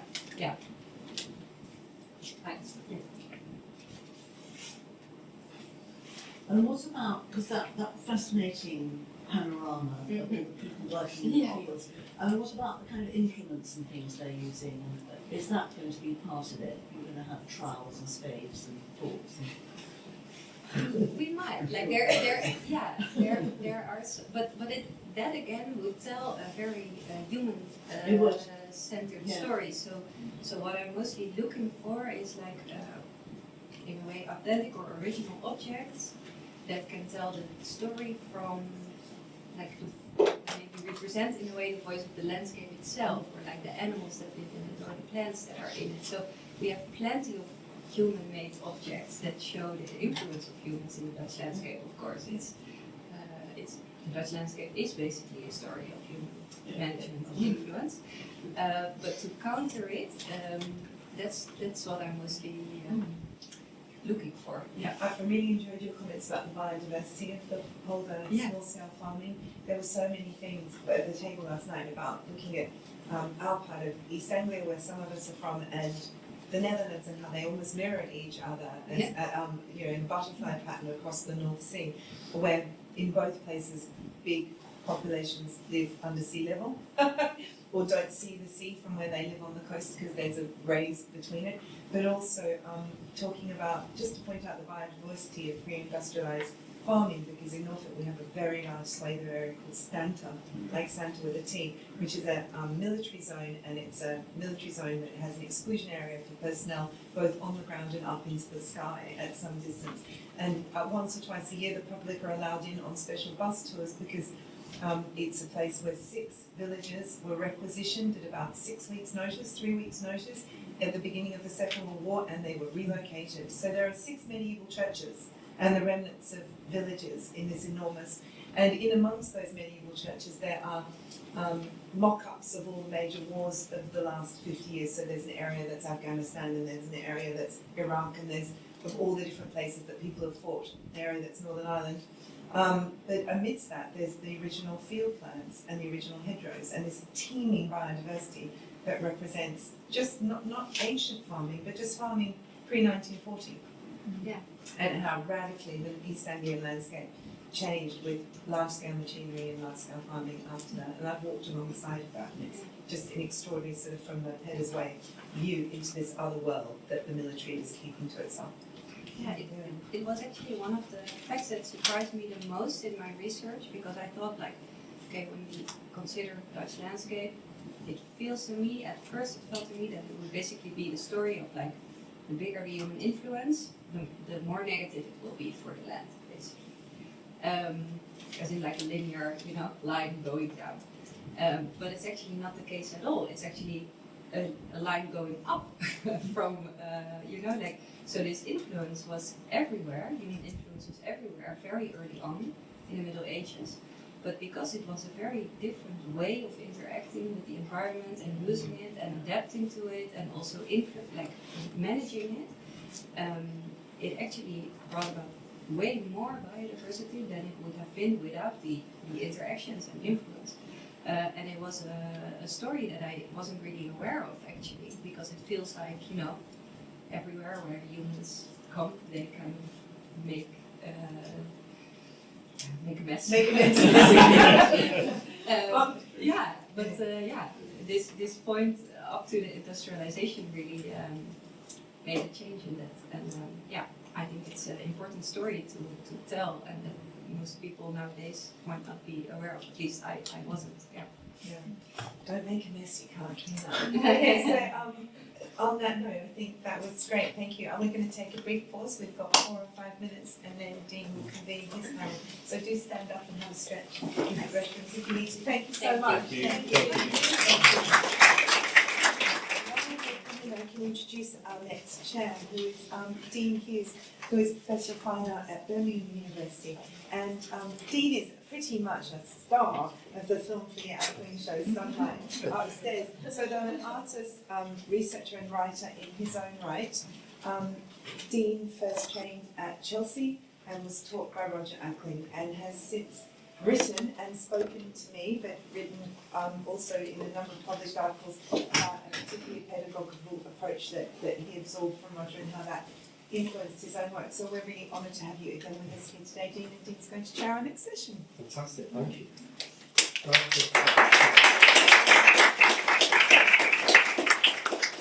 Nice to see you all. Really, I'm sort of touched to be here, and thank you to the organisers. Especially as I understand it, because it's a Roger's exhibition and Sarah's exhibition as well. One of the things that Roger sort of instilled in me, or used to say to me, was that time's contained in the activity. And I think he probably first said it when I was saying I needed to find time to do something. He sort of corrected me and said, time's in the activity, you won't find it anywhere. And with that in mind, I sort of see my job a little bit to introduce our speakers, but also get out of the way and let them speak. So I'm going to introduce firstly Deborah Mueller. I hope I pronounced your name correct. If I've not, apologies. For the Department of Art History, University of Vienna, who's going to talk about environmental forces and cosmological thinking in early ecological art. I'll move swiftly on to our next presenter, and that's I'd like to introduce Dr Silvia Neri from University of Paris 8, who's going to talk to us about contemporary land art and the Open Air Museum of Arte, Sella. Again, hope I pronounced that okay. Fantastic. Okay, thank you so much. Good morning, everyone. Thank you for the Henry Moore Institute and all the participants for accepting my contribution and for being here today. My name is Silvia Neri. I'm an associate researcher from University of Paris 8, and today my presentation title Contemporary Land Art, the Open Air Museum of Arte Sella. This is this presentation examines the history of this pioneer open-air museum in Italy, located in the mountain of Trentino Alto Adige. The site features contemporary land artwork, all created in site-specific.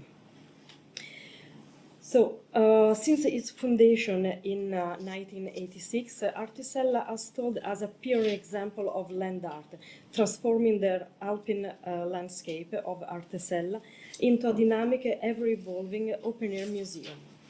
Unlike traditional museum, Arte Sella is not confined by wall or climate control. Instead, it thrives on the intersection of nature, art, and the visitor, offering a unique model for artistic exhibition in a natural environment.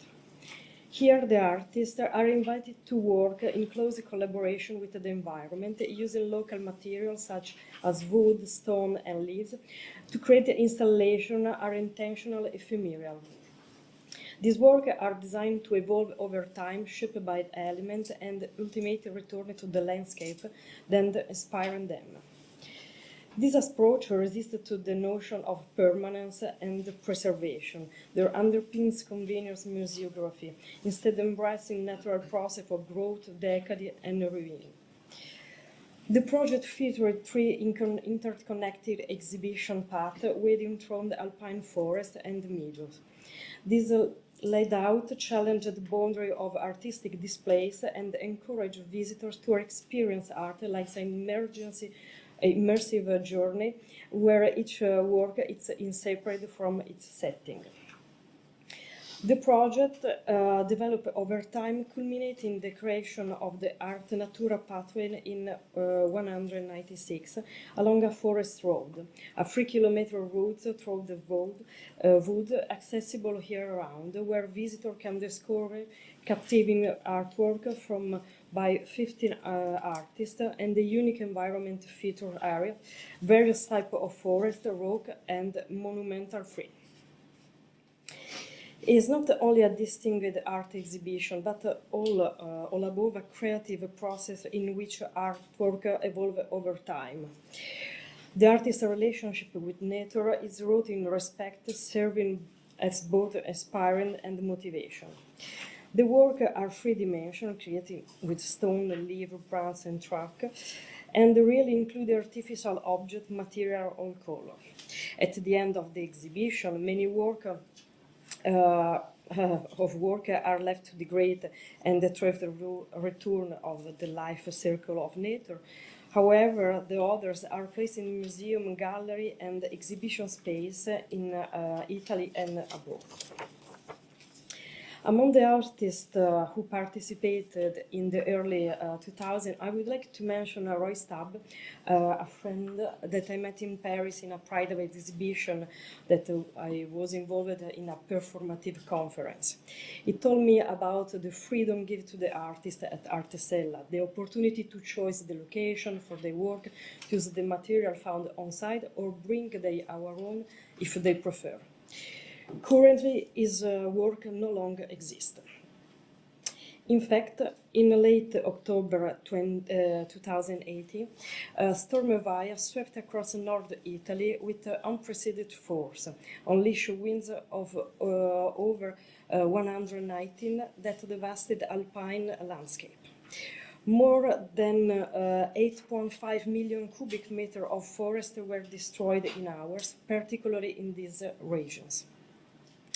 Via became one of the most catastrophic environment events in Italy in a recent story, a brutal reminder of climate change accelerating impact and the vulnerability of ecosystem under stress.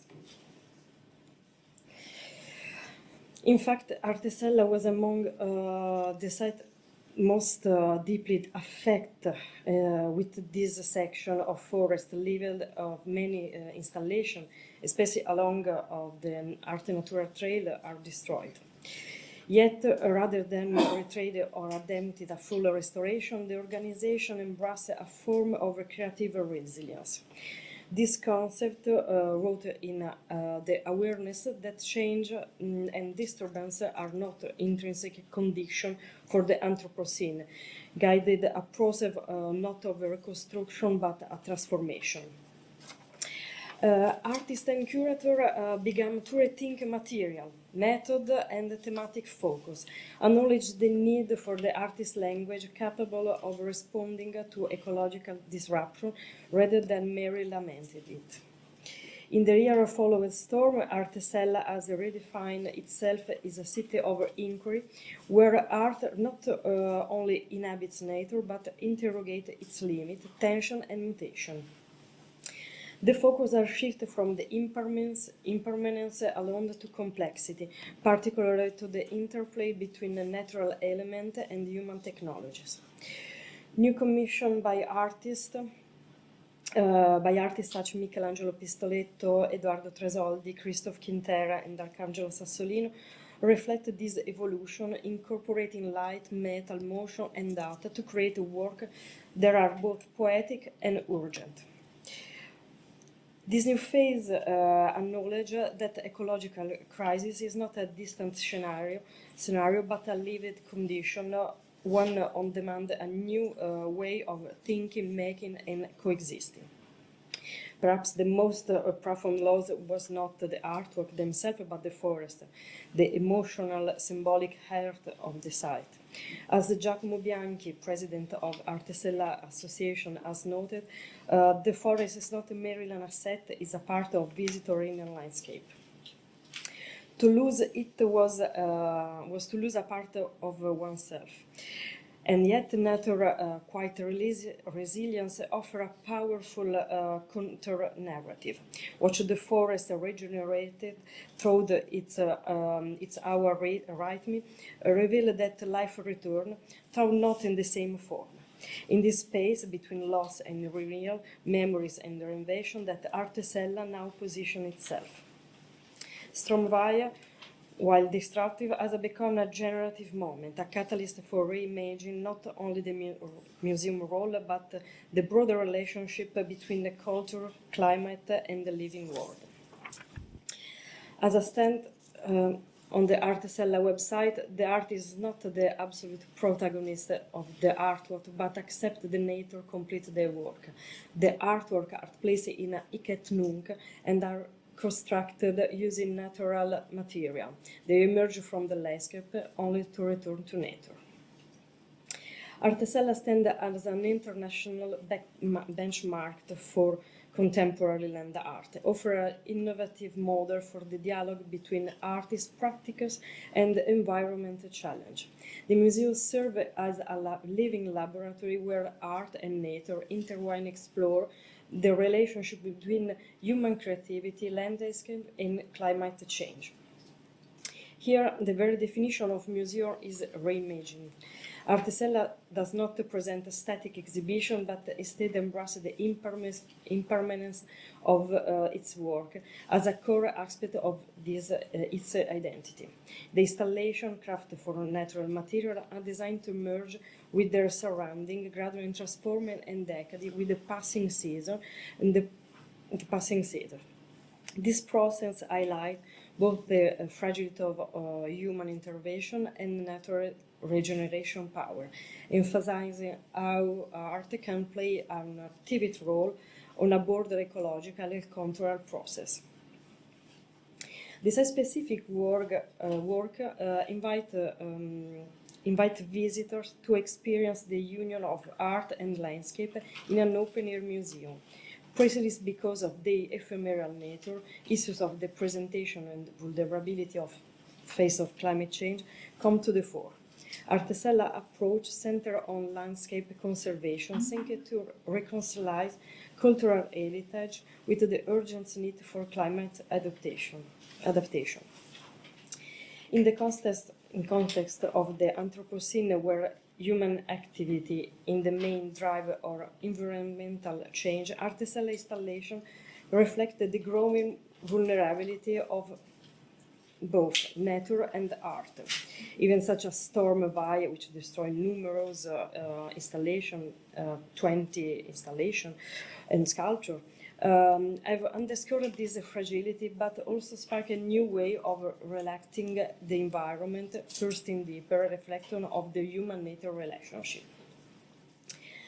Today, the work on display at the park testifies a complex vision of coexistence between innovation, technology, and the environment, showing how art serves a tool of adaptation and conservation. And Arte Sella does not celebrate nature; it's invited to rethink how we live and we interact with it. And this is the first data installation of Arte Sella. In summary, Arte Sella became a place where local history, global environment issues intersect. The museum serves as a space for reflection and cultural identity and ecological responsibility, demonstrating how art as a catalyst for change and as a means of addressing the challenge of our time. Arte Sella shows how land art can make a meaningful contribution of the survival of both culture and nature, using us to move behind the dichotomy between environmental culture or view conservation as a dynamic process of regeneration and active participation. Thank you for your attention, and I have a little book if you want to show.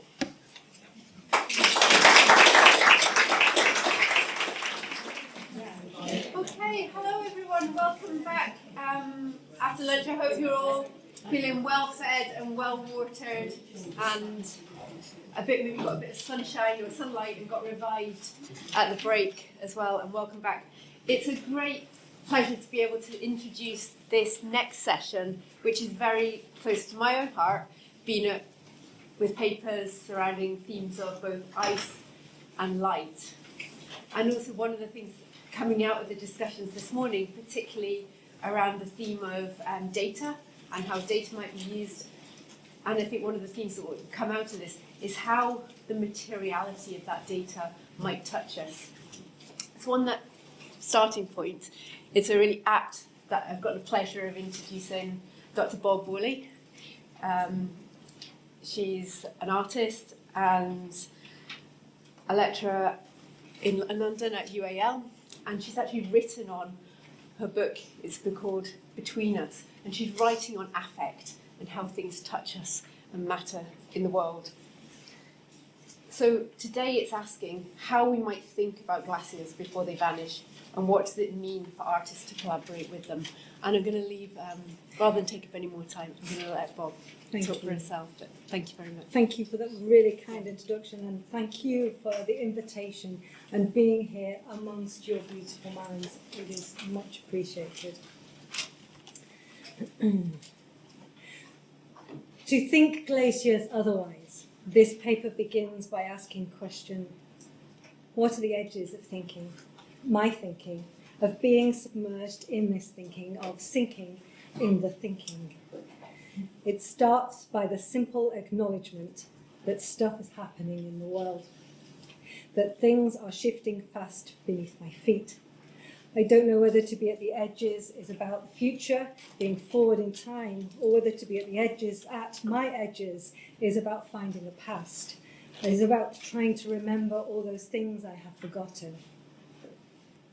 The future operates on all kinds of different scales, but quite often is seen as something too huge to begin to articulate, by dint of not having happened yet, which makes it hard to index. Philosopher Timothy Morton suggests that the future is unthinkable, yet here we are, thinking it. Coexisting, we are thinking future coexistence, predicting it and more, keeping the unpredictable one open. In an attempt to think about the unthinkable and to make a response to the hyper-object that is the future, I might just be still for a while. I might try and see if I can experience the vessel of the earth turning. I might take inspiration from Christina Sharp in her text, Ordinary Notes, when she observes that you enter a place, stick out the tip of your tongue, taste what lingers. I might enter through choreographer Tojikacha Tatsumi. Taking it into your own body, the idea that your wrist is not your own. Here, there's an important secret hidden in this concept. The basis of dance is concealed there. I think the glacier is a large, perhaps perennial accumulation of crystalline ice, snow, rock, sediment, sometimes liquid water, that originates on land, I think, and moves down slopes under the influences of its own weight and gravity. I have never experienced a glacier, and perhaps do not intend to do so. I don't know what this glacial thinking is quite yet, and I'm currently feeling around the corners, the edges. But I am heartened by your company. Thank you. I don't know if you know this about me, but I am extremely myopic. I have high myopia. I have a high degree of optical error. I wear thick, rigid lenses in each eye which help a little, enough to guess and glide through the world in soft focus. Without my lenses, close objects are seen clearly, but I have to get really close to find a focus. 3 inches. I love a close looking. I love looking at the space between words. I love falling into a full stop, by which point one of my eyes has rolled away in boredom, not enough to sustain its attention. Sometimes I watch as it glides away, smiling as it sees something sideways. Perhaps I'll start with the eye, the sclera, or the white of the eye, the strong tissue that wraps around the eyeball. My eyes are also glaciers. Glaciers are also my eyes, getting close to glaciers, or the idea of glaciers. Eyes and glaciers flow sclerotic and losing the ability to adapt. But I am heartened by Robin Wall Kimmerer's company. Thank you. I am thinking about how I might contextualise glacial thinking in contrast to dominant paradigms of speed, of progress, of intimacy, the importance of resisting urgency whilst remaining active. These words are written in a fog. My head is not quite up to speed, and I don't think I have started well. I have this sinking feeling that the words I offer have not been impeccably chosen, and that I will not only misspeak, I might well misfire and malign. Please be assured that this is an accident on accident, not purpose. My plan had been to worry away at some things that have been bothering me for a while. The concept of bothering has become important to me. I first started bothering when working with performance artist Orlan. She sent me homework. Homework. Bring to your practice something which upsets you in life, something which bothers you. Since that moment, I have invited in a bothering practice to take the trouble to do something, to worry, to disturb, to upset, to fuss, to annoy, to give trouble to pester, to irritate. The thing I am worrying, bothering is not carving, not quite. Perhaps it's more like a phosphene. Phosphenes are the phenomenon of seeing stars, of seeing light without light actually entering the eye. I call them sleep dogs, and they trail me as I fall asleep, pulling at my clothes, taking me into my dreams. These things are seen through closed eyes. These things are what I want to offer today. And this is where I find myself holding in my warm and sticky hand past frameworks of icy artistic practices in order to be present to attend to and imagine icy futures.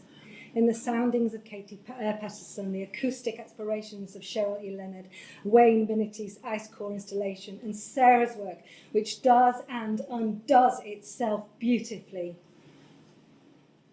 Glacial thinking might be an act of attention, a slowing down to witness environmental processes in the act of visibility. What is the experience of years in the glacial body? Did you read that? Sorry, a bit fast. This is the sound of an unasked question, say Stefano Harney and Fred Moten. Loss and accretion like glaciers. Are we also bodies that both retreat and accumulate over time? This writing is a kind of fabulation, a speculative fiction that does and undoes the political, the epistemic, the poetic. I think I know, it is important to remain uncertain. So I might disrupt linear histories. It might challenge dominant narratives. This writing might imagine other ways of knowing. And I am reminded of author education and social justice activist Angela Y. Davis when she says you have to act as if it were possible to radically transform the world, and you have to do it all the time. What does endurance mean in the time of crisis? Performative writing for me is experienced as a kind of palpation, a practice that feels its way through structures in order to produce knowledge, to refine tactile sensitivity, to offer structure to protocol, reflective, refractive engagements. How does glacial thinking relate to activism, to attention, to care? I think I am proposing glacial thinking as a method in the first instance of slowness, of patience, of accretion, one which explores temporalities of thought, something of slow accumulation, deep time, and processes that exceed human lifespans. And glaciers seem to die slowly or fast when we aren't paying attention, incrementally disappearing over decades. How does glacial thinking speak to failure? In the introduction to their book, Precarious When Things Go Awry, Sibyl Lames, Kat Jung-Nichol, Larissa Hjort and Jen Ray conclude with a kind of manifesto. They call it a failure-festo, a call to action for future research in increasingly uncertain and precarious times. The beginning of the failure-festo proposes, we shall not seek to fail more or differently.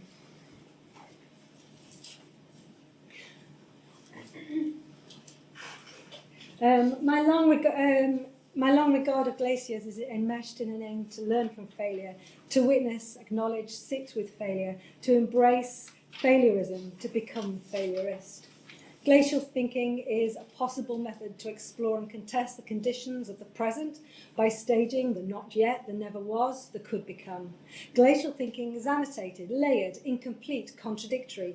Glacial thinking can visualize alternate possibilities, otherworldly ecologies. Glacial thinking can,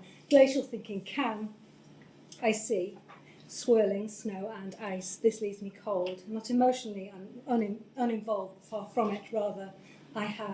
I love the way the very cold makes me feel my edges, where a warm, hot environment has been. I feel my limits, limitations, failure in the cold, cold, cold.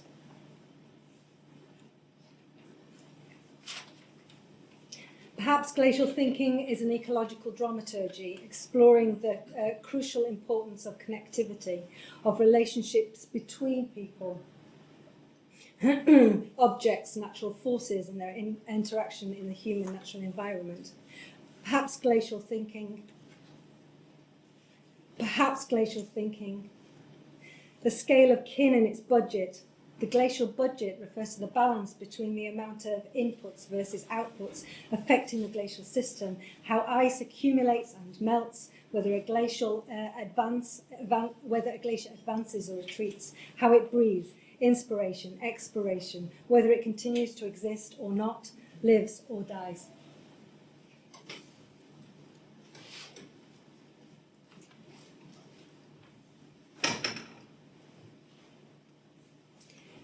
Its beat and beating heart.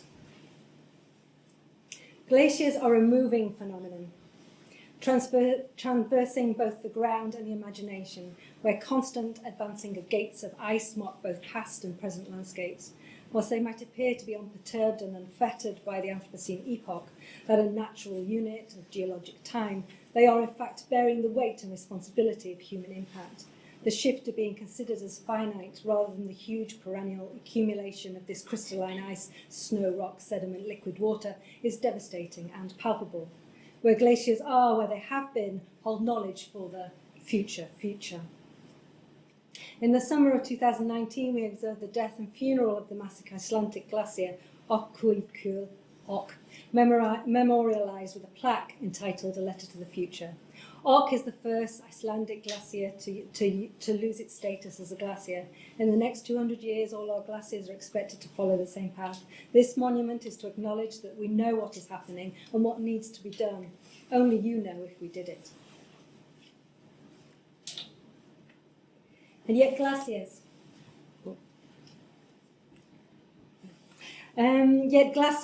Both conceptually and in actuality, obstinately continue to inhabit cracks and hollows, they move, they change. Their status as large masses, absence or present, generally lies outside our margins of normative existence. These are dogged knowledges that are slowly moving, that accumulate, that carry weight through compaction, a kind, perhaps, of glacial thinking. And I am sorry. I am sorry for being inexcusably late by thousands of years. Some Indigenous scholars working with and within Indigenous knowledge systems have observed the ongoing turn occurring in sections of Western Euro-US scholarly agential matter.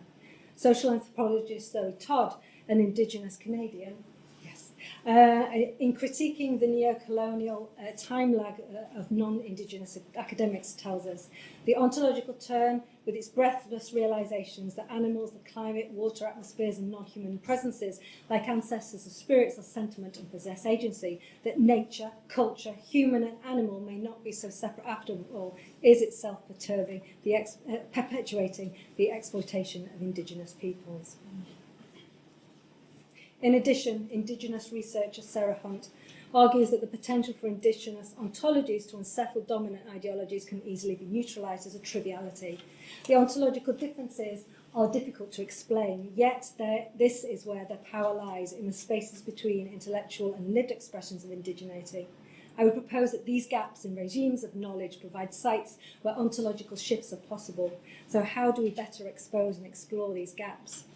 One starting place might be acknowledging and accepting the partiality of knowledge. Its relational, alive, emergent nature means that as we come to know something, as we attempt to fix its meaning, we are always at risk of just missing something.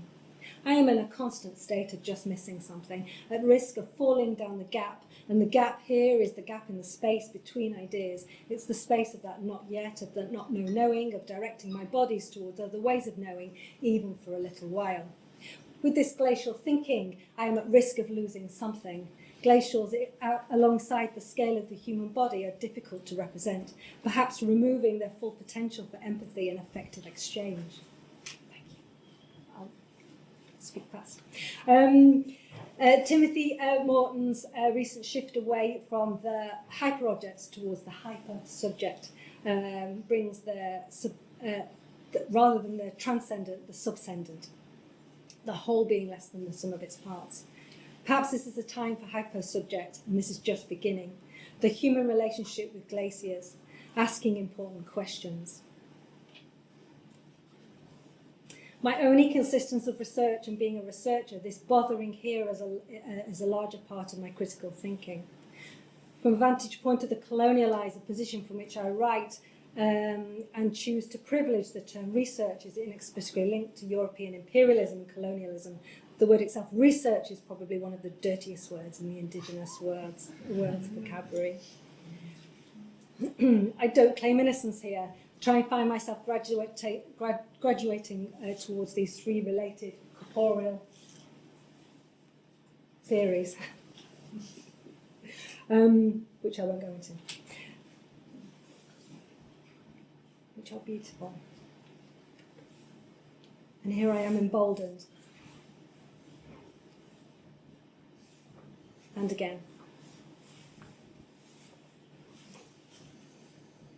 So rather than be petrified by complicity into inaction, I wonder if the acceleration of climate catastrophe exacerbated by the cycles of continuous research production, upgrades, replacement, might serve to flatten the hierarchy between human and thinkings, and thus offer a nuanced understanding of how everyday research and quotidian knowledges inform and reflect cultural perceptions of mortality, of challenging participants to consider the broader ethical and philosophical implications of our daily interactions with research.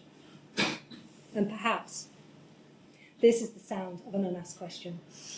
Thank you.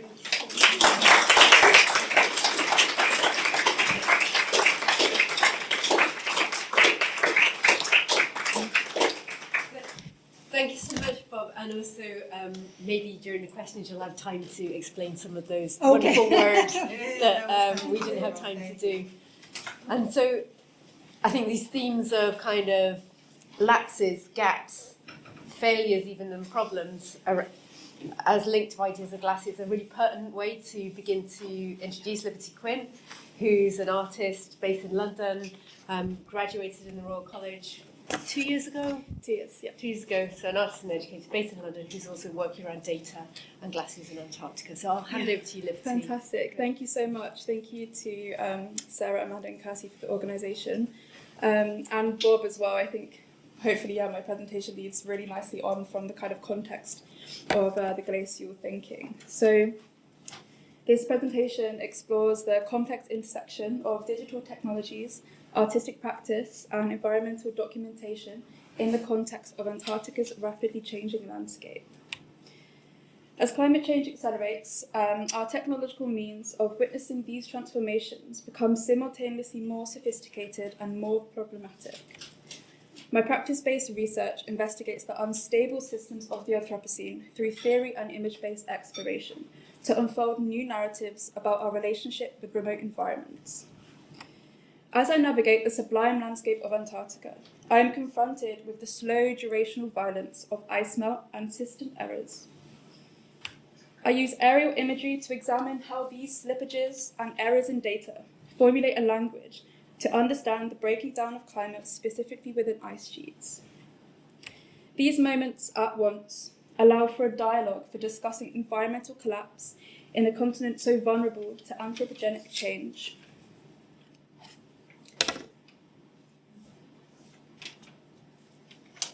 Using various sources to access the aerial view, I'm interested in the fractures of information and glitches of technological capture that we see.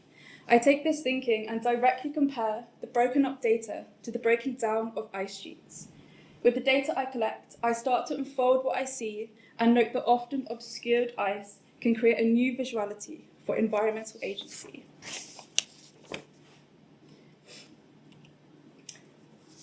Antarctica currently holds around 60% of the Earth's freshwater, with enough ice, if melted, to cause approximately 70 metres of sea level rise globally. So with the Arctic and the Antarctic already surpassing these ice melts expected to date, the southern pole is ultimately under threat. The missing and disrupted data creates gaps in viewing. For a long time, there has been limited resources dedicated to exploration. The vast white expanse is a black hole of mystery, and the void space is key to understanding the retreating and constantly in flux landscape that we know so little about. This is a depiction of the Antarctic reception imagery for environmental studies receiver dome. In her text, Non-Human Photography, Joanna Zielinska writes, "Photography can therefore be described as a technology of life. It not only represents life, but also shapes and regulates it, while also documenting or even envisioning its demise. This place is the most inhospitable landscape. We rely on remote sensing and non-human photography to access it and represent it accurately to capture changes in ice activity. The data we access is a time capsule of mosaic information. When we dive deeper, there is a parallel between the instability of ice and the information we get. Multiple images from different times lay parallel to one another, pieces of data representing pieces of ice, almost as if, when a technological glitch occurs, an ice sheet melts. The perimeter of Antarctica is the most heavily documented, mapping where the most activity is happening both human and geologically. I'm interested in this intertwining of human and geological time. We evolve with and because of technology that shapes our understanding of the world. We are living in the Great Acceleration, the rapid shift in Earth-human relationship, whereby we are headed in a direction of mass extinction. Therefore, studying these places that are directly affected by this spike in activity is crucial. Going back to the perimeter of the continent, which is approximately 33,312 miles long, we have the most information here, but still, it is incomplete, incoherent, and at times incongruous. There is a kind of fractured beauty we see. Immanuel Kant describes beauty as this feeling of being unable to grasp. And when I access this space of sublimity, there is a kind of technological sublime that I can see and can only exist here. a fragmented, and as Gustav Metzger would note, a damaged nature. For me, this comprehension goes a little deeper than just being unable to grasp. The multiple temporalities that exist in the same place create a depth in time, and there is a new kind of geological sublime that is unique to Antarctica. So, applying my thoughts and this research to my own practice, a traumatic loss of coordinates invites the viewer to recalibrate in space, joining up digital and physical agency. Our contemporary vision has been compromised by technology, and this way of viewing the information shifts our orientation and linear perspective. Our screens are the gateway to inhabiting the spaces that we have limited access to. We rely on the makeup of pixel to comprehend the expanse. We are drowning in information and swimming amongst technology. This work creates a space to think about the relationship between physicality and the online landscape. By thinking about documentations of time, I start to contemplate how the geological and human archives are present in Antarctica. These moments of time that I see within my screen are pieced together like moments of photographs held in a scrapbook, a mosaic of multiple temporalities existing in one space. In remote sensing, mosaics are a way to stitch together these aerial views to start to see the bigger picture. There are multiple perspectives, resolutions, and layers of time that are suspended in these images, and my interest lies in the intersection of where these cross. In digital imaging, pixel is a word meaning pictures and elements. The smallest piece of sampling, pulled from a screen, we use these squares of information to create something whole. These singular entities are pieced together to bring representation to otherwise ambiguous hues of colour. In a landscape of vast white and blue, there are unexpected flecks of colour that are evidences of human trace. Thinking about these pixels as the smallest element in a digital raster, and the more pixels resulting in a better resolution image, we can start to think about this to comprehend the unstable surface of Antarctica. Coined by theorist Timothy Morton, they describe a concept similar as a hyperobject. They note one of the main characteristics of hyperobjects is that we can only ever perceive their imprints on other things. So small actions to create something whole is what this entails, to create a comprehension around something. So an example would be the personal daily use of ChatGPT, its energy and water consumption, aid in global warming, thus causing ice sheet melt, can be understood as a hyperobject. So within my work, I take this pixelation and celebrate the ambiguity, information scattered and obstructed. This work, aerial breakup, represents the void between the ice sheets. The dark fractures denotes the space that collects the sun's rays instead of beaming them back into space. This void space is full of pixel and data that is displayed as floating planes on stands that represent signal transmission and the view from above. This is a sample taken from the larger installation that consisted of 8 large-scale steel sheets.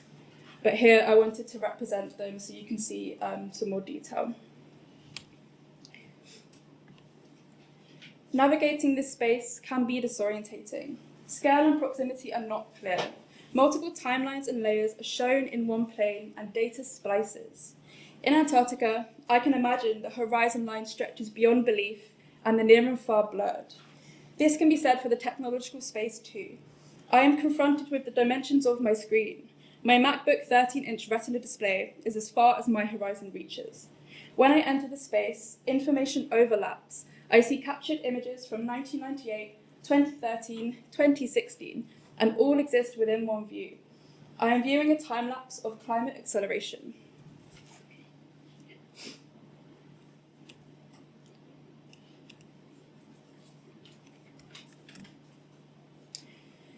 While using the plus and minus to navigate, details emerge and are confined from view. All I have to go on is the scale bar at the bottom of my screen.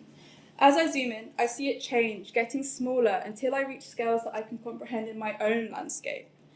1 meter is a video work, that is a repetitive zooming in motion, at which I'm physically delving into ice until I reach 1 meter in scale. This work, which is displayed as 4 monitors, notions to the unstable information that the satellite imagery captures, further breaking up and disrupting the anthropogenic altered landscape.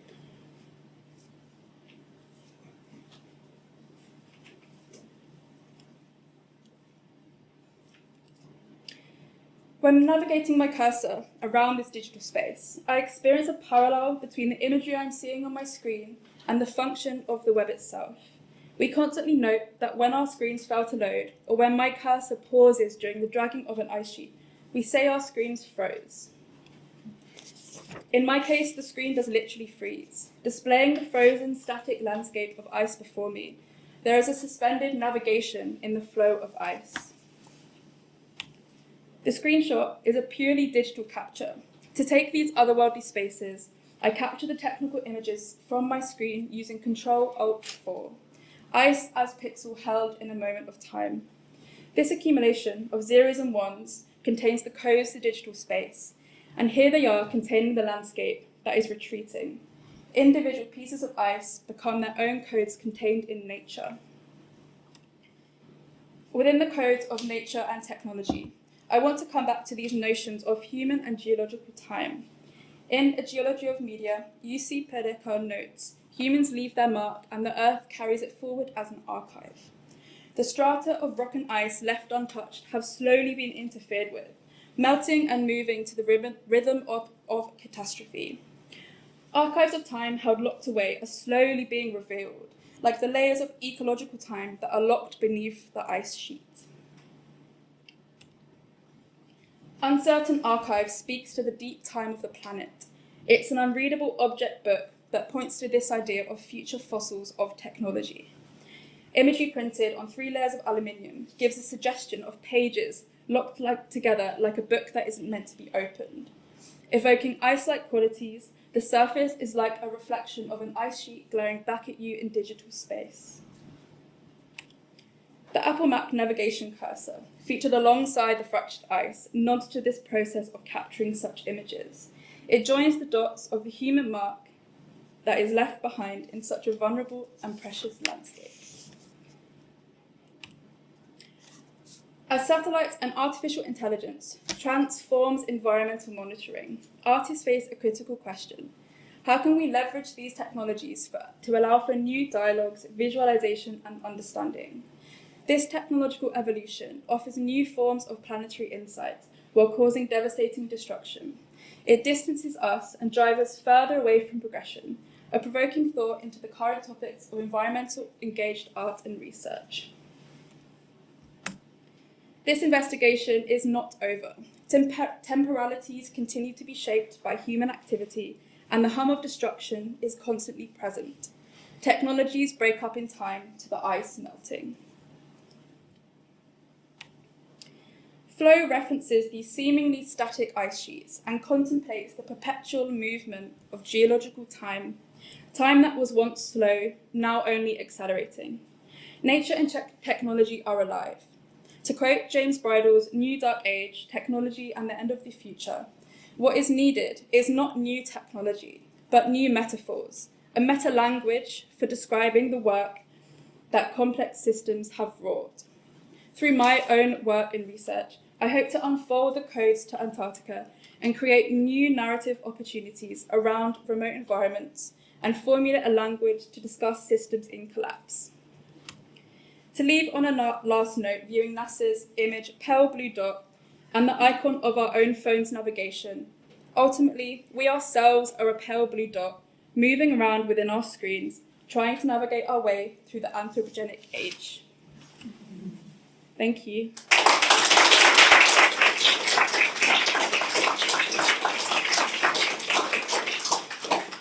Thank you, Lucy. That's wonderful, and I can see it's almost like somebody planned these papers together. Because that leads very nicely on thinking about the photography, data, distance, to the work of Dr. Melanie King, who's an artist and curator and lecturer in photography at Canterbury Christchurch University, and you're going to talk about the other things yourself, so I'll leave them to you. Yeah, but absolutely. Very much looking forward to hear it. Thank you. Thank you very much, and thank you very much for having me here. It's really amazing to see Roger Ackling's work, and also to be in the home of Helen Chadwick, who I'm a fangirl of. So I'm just going to work out how to use this thingy. So I'm a co-director of Super Collider, which is an art and science organisation, Lumen Studios, which is an art and astronomy collective, and the London Alternative Photography Collective, which is to do with experimental photography. So I'm going to talk a little bit about my PhD project, which is called Ancient Lights Rematerialising the Astronomical Image. And I'm just going to go through some of the images while I kind of talk through the different chapters. So chapter 1 is called Encountering Ancient Light, and the very nexus of my research is this idea of light travelling for thousands, if not millions of years before reaching photosensitive film. And in this chapter I'm talking about the embodied experience of viewing a dark night sky. So I'm thinking about going to dark sky environments away from light pollution, and then also this idea of being a woman alone at night. And then in chapter 2, I'm looking at the non-human influences within my photographic work. So I talk a little bit more later about sustainable photographic processes. I'm interested in the environmental impact of photography, and also the inherent slowness of analogue photography, and even more so with sustainable photographic practice. And then in chapter 3, I'm looking at cosmic new materialism. So I'm thinking about theorists such as Barad, Haraway, Bennett and Morton, and kind of extending their ideas out to cosmic materiality. And I'll talk a little bit more about that as I show you my practice. And then in chapter 4, I look at sustainable photographic practice, and again, I'll show you a little bit more of that later. So I'll just go through some of the photographs. So this was taken at the space residency at the BioArt Society in Finland, and this was also taken within that space. I'm just going to read from my research. So this is from chapter 1, Encountering Ancient Light. So to stargaze is to accumulate starlights in our eyes and our minds. Being in an environment where I can view a dark night sky gives me a feeling of cosmic perspective on a regular basis. Similarly, as I walk beneath the chalk cliffs of Thanet, I think about the time it has taken for dead sea creatures to deposit themselves on the ocean floor, before being compressed over many thousands of years. The residencies and walks in remote dark sky areas have altered my perception of the connections between the cosmos and landscapes on Earth. And relating to what Liberty was saying before, as I look up to the night sky, I consider how long it has taken for this light to reach me. In the timeline of the universe, conscious, complex life has existed for a short fraction of time.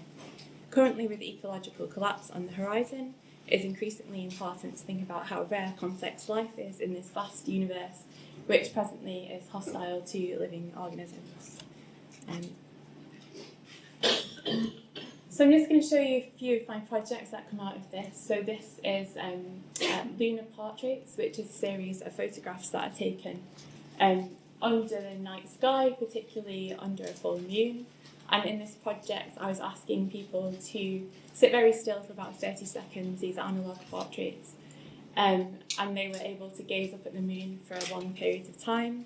Often when we see the moon, we often glance at it, and we don't often spend that time looking up and really taking it in. So the project was a little bit about the photographic connection, the connection between the human and the moon, and also that particular quality of light. So these are taken on a residency at XYZ Books in Lisbon, who I'll talk about later, and then this was taken in the community of Margate.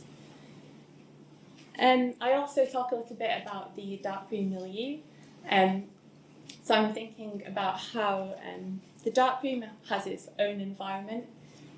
It's often very similar to being in a dark sky environment. Our senses are reduced, so I'm thinking a lot more about senses of touch and depth perception in a kind of low light environment.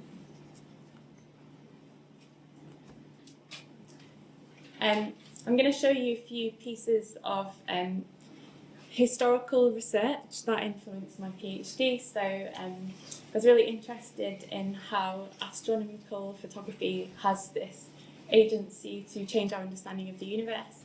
So this is Edwin Hubble's varial plate, which ultimately proved that the universe was expanding rather than contracting. So I was really interested in how these kind of photographic objects were able to impact our understanding of the universe overall. Very similarly with these gelatin glass plates, this is of a solar eclipse, which also was able to prove a specific scientific phenomena at the time. You may also have heard Picturing the Cosmos by Elizabeth Kessler, which was making the point that astronomical images are often composites. They're made with false colour, which is made from what is known as the Hubble palette. And a lot of the tropes that go into producing these astronomical images are often coming from the artists from the American West. So that's the kind of argument she makes in that text. So I was really interested in how do I go ahead and make a photograph that is indexical. And I'm going to touch on this a little bit later, but recently I've started a new project which is about raw data in astronomical imaging. I'm making more of the artefacts within astronomical imaging. So I'll talk a bit more about that later. I'm really interested in studying the film surface itself. So within this project, I've been looking very deeply into the materiality of photography. I'll come back to this later. I'm very conscious about showing the negatives themselves because they have been effectively touched by stellar photons that could have been travelling for millions, if not thousands of years. And I've also been making 60mm film, so this is a time-lapse made in Margate. And when I show this work, I want it to be travelling through the projector so you can see the materiality of the film going through. So I'll read out this part. This is related to the more sustainable photographic processes that I've been doing recently, which I'll come on to next. The ancient light prints produced with organic developers allow materials to have their own dynamic role in the process. As an artist, I set up the circumstances to allow the print to be made, but do not have full control over the results. Considering the photograph as a three-dimensional object prompts a more sustainable approach to using photographic processes. It is easier to conceive of an analogue photograph as a material object which can tangibly affect the ecological systems of our planet. And within this research, I was looking at people like Louise Perbrick, Ignacio Costa, and Javier Ribas, who created this project called El Tráfico de la Tierra, which is looking at nitrate mining and the environmental and political impact of this. I'm actually tomorrow going to an anti-extractivist assembly with these people and showing some of the work that I'm going to show you in a moment. Also in this research, I was looking at rendering life in biopolitical times, which very much goes into detail about gelatin production in relation to the Kodak factory. And similarly to Liberty, I was looking at the geology of media by Jussi Purica and liquid crystals by Esther Leslie, really thinking about the environmental impact of digital photography. So I'm just going to show you a couple of projects that I've been working on to kind of reduce my own environmental impact on my practice. So Precious Metals is a project that looks into the cosmic origin of heavy metals such as palladium, gold and silver, often used in photographic practice. You can only make these kind of materials in high energy stellar events, so once the material is gone, we'll have to go into outer space to collect it. And as part of this project, I was looking again very deeply into the materiality of silver and some of the other materials mentioned before. And I worked with Professor Leonani Alkinsel, based at the University of Birmingham, who is a metallurgist. And we made some copper objects that we then put into photographic fixer, passed a charge through that, and were able to silver plate the copper So that means that we were able to use something that would otherwise be discarded and use it to make a new kind of object. So these are the materials that I'm going to show tomorrow at the anti-extractivist assembly, and the idea behind this project is that eventually you could have this whole circular process where you're able to coat a sensitive surface that you're then able to remove the fixer from and go around and around and around. I was also working with daguerreotype and palladium platinum prints as well within this project. And then more recently, I've been working on a project called In Praise of Raw Data, which looks at exemplifying some of these raw data images. So I've been working with Dr. Claudia Mignone, based at the Institute of Astrophysics in Rome. And we've been looking at making more of a feature of these raw data artifacts that can give us some insight onto how some of the astronomical images are made. So I've been working with Alyssa Pagan and Jody Pasquale, based at the Space Science Telescope Institute at NASA, and particularly looking at the James Webb Space Telescope, which is specifically infrared. And then working with Matt McLaughlin, who used to be at the European Space Agency, who also works with astronomical images. And then while we've been discussing some of these artefacts, we've been reproducing these photographs in sustainable printing processes. So I was working with sustainable photographic processes, now looking more into the history of printmaking.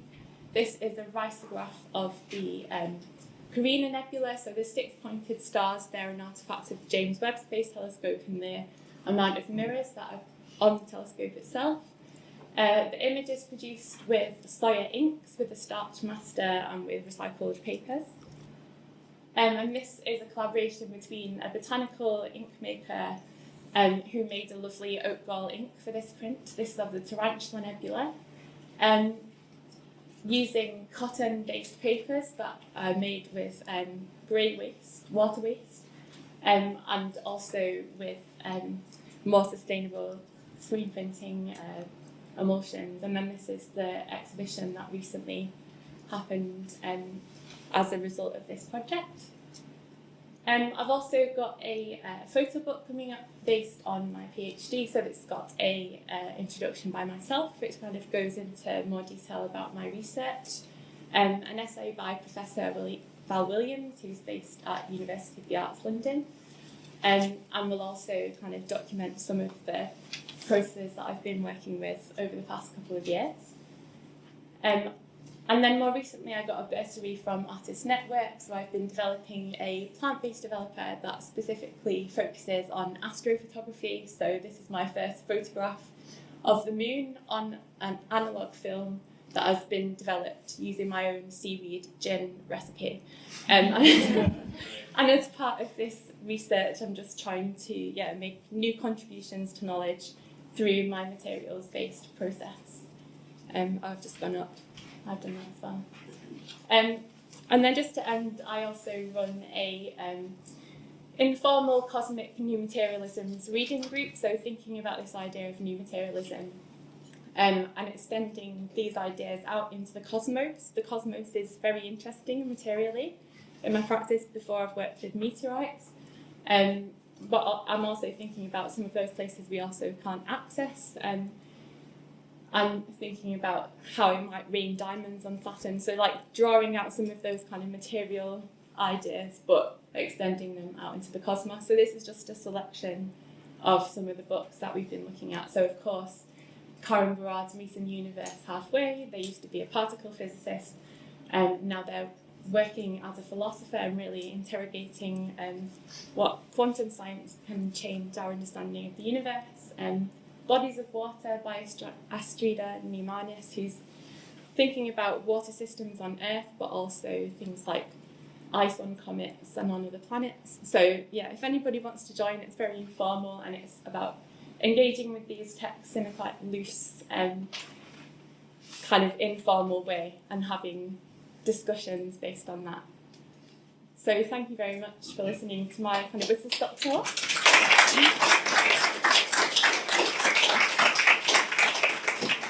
Thank you, Melanie. That that was absolutely wonderful, and brings us around to think about bodies and taste and data as well. But can I invite Liberty and Bob to come up to the front as well? And we can open the floor to questions. Before I get started.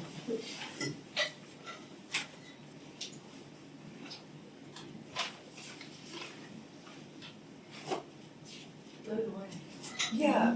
Maybe as people are thinking, I wonder if it would be good time, Bob, if you wanted to go over those bits of terminology that you wanted to explain with us. Which one's the three, the biopolitics? Can I read? Yeah.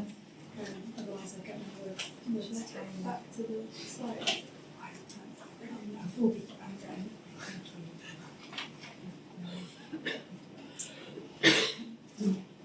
So yeah, three terms,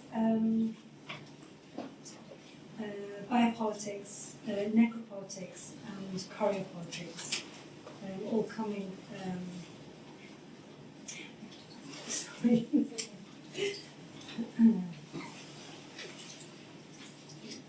Okay. All three related corporeal theories with the lens on resistance. So biopolitics is Foucault, necropolitics is Ashimembe, and choreopolitics is André Lepecki. So each offer kind of a distinct but connected kind of way in which we understand systems of power and how that and how systems of power exert influence over bodies, life, and then if we're looking at necropolitics as well. So Foucault's biopolitics examines how the states manage their population's lived experience through regulatory practices. Then Ashimembe takes this idea and into necropolitics and extends this by showing how power can be exercised through death, determines whose lives are expendable. So it operates through the subjugation of life to the power of death, so that those living in post-neocolonial living contexts are subjected to forms of governance that decide whether they may live or who is condemned to death.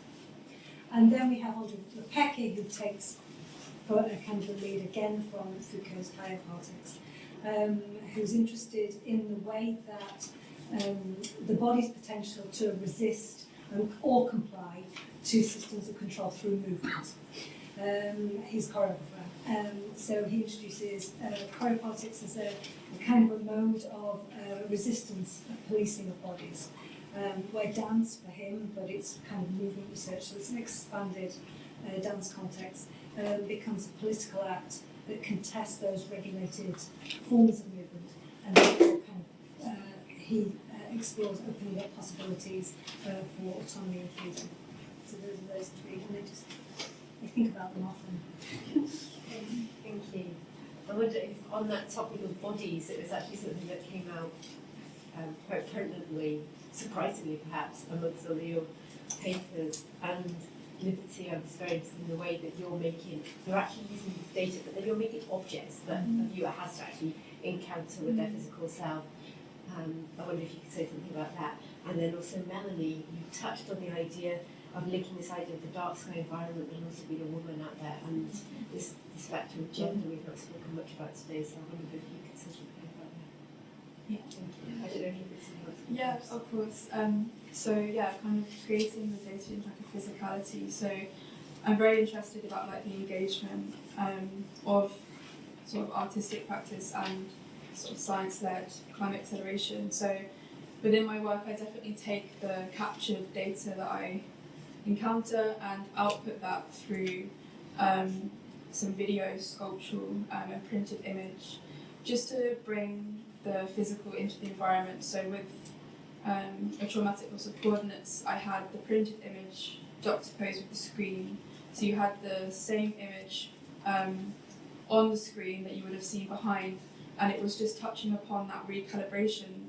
And when you moved around in the space, as it was on the screen, it kind of created this own kind of glitch in space. So yeah, I'm very interested about how our position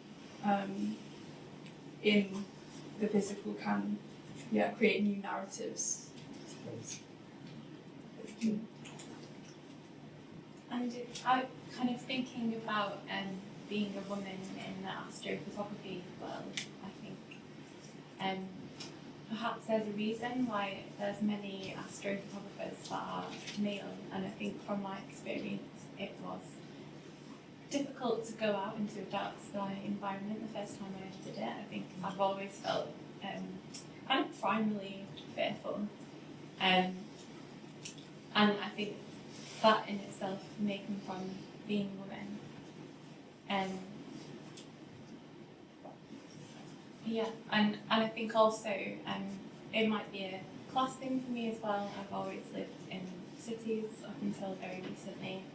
I'm from Manchester, so going into a dark area is something that I was quite unfamiliar with. So yeah, there's a few things there that I think could be interesting. That might be why we don't have so many female astrophotographers. However, I do with my collective, which I mentioned before, Lumen. We organise residencies in dark sky spaces, and funnily enough, a lot of those people, so female-led collective, tend to be female, and I wonder if it's that like lovely connection of female astrophotographers coming together, or people who are interested in astronomy. Or safety in numbers. Safety in numbers, exactly. I'm just going to add to that and say that the Dark Skies Initiative I think is really complex because it's not only an ecological thing but a tourism thing, and I know that in the Middle East where a lot of cities are hyperlit to do with technology but also to do with temperature, to do with the climate, because a lot of leisure activities happen at night and so are hyperlit. There's a huge luxury associated with the Dark Skies experience, and resorts compete for a Dark Skies accreditation because it's more and more considered a privilege of an economic privilege, an access privilege to get away from urban light and to experience dark skies. So I think it's complicated on lots of levels, but I thought that you're describing that, whether it be gender-based, economically based, class-based, whether we're urban or rural, but that thing about humans now access to this huge experience, which is part of our history, which is the experience of the dark sky, has become very recently very complicated. I think it's really interesting. So it's comment on the question. Yeah. There's Sean, you have a question, but there's also a question. It was a comment, and actually it's a personal anecdote, if you like. Is I went to Iceland when I was probably 20, so quite a number of years ago now. And I remember standing on a glacier, which was you could access. It was known to be one of the glaciers that you could stand on the edge of. And I had my photograph taken. And I remember, it stayed with me physically. The physicality of standing on a glacier has really stayed with me all these years. And it's unstable. And I hadn't expected that. And when you're standing there, it feels like you're standing on, you are standing on ice that's moving and you can feel the rocks. And I just remember thinking, I can't stay here very long. I was really frightened of falling. So I moved away, and the only photograph I have is blurred, but it's analogue photograph from quite a long time ago. So that's my little capture of this moment in time, and then knowing that the glaciers in Iceland are gone. So that particular spot has now gone. So I have this physicality of the time, this amazing amount of time of the glacier that the glacier holds, that has now been kind of held, that is now a bit of it is sort of held in my body, and just that's kind of where my thoughts went from. Sorry, I'm looking at Yeah, that's definitely evoking like the human geological time. You've got that human time that you've captured, and then the geological time that's moved, and it's non-existent now, really. Yeah, that's beautiful. Yeah, it reminds me of what Amanda and Dean were talking about with Roger Ackling's work. If you were in an artist curator's tour at lunchtime, how that 1 hour of Dean's wedding was captured by. Sean, you had a question. Sure, yeah. My question is about the idea of close looking that came through, I think, maybe all papers, or perhaps sustained looking in dialogue with close looking. And when I think about sustained, I'm thinking about ideas of embodiment, which is very much in the air in this conversation, and the different time frames that govern the kinds of looking that you're doing in each instance.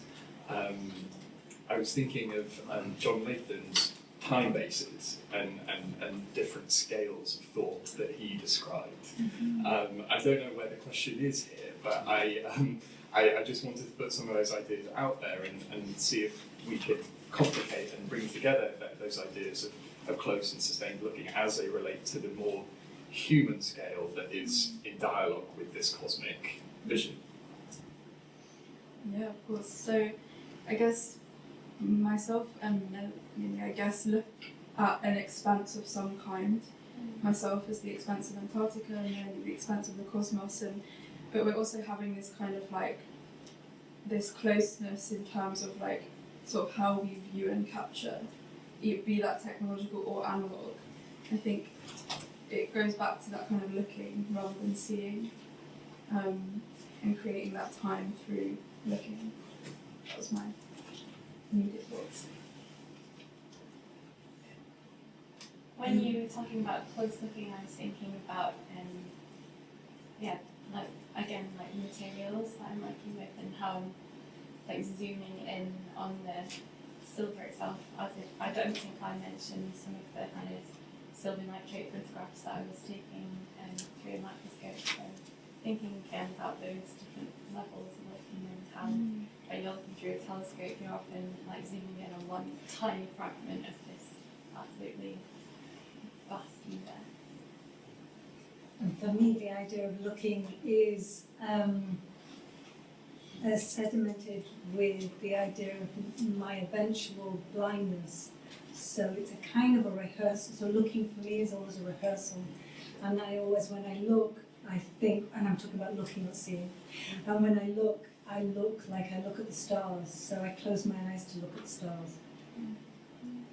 Because you can't stare at stars because they disappear. So I always close my eyes to look at stars, and that's the same method that I use for looking. And it's a kind of it's both a rehearsal for blindness and a kind of a reminder.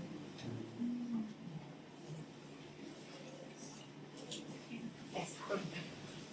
I'm not quite sure where this is going, but I remember years ago organising a conference with Tanya Harrod about the Japan of the imagination.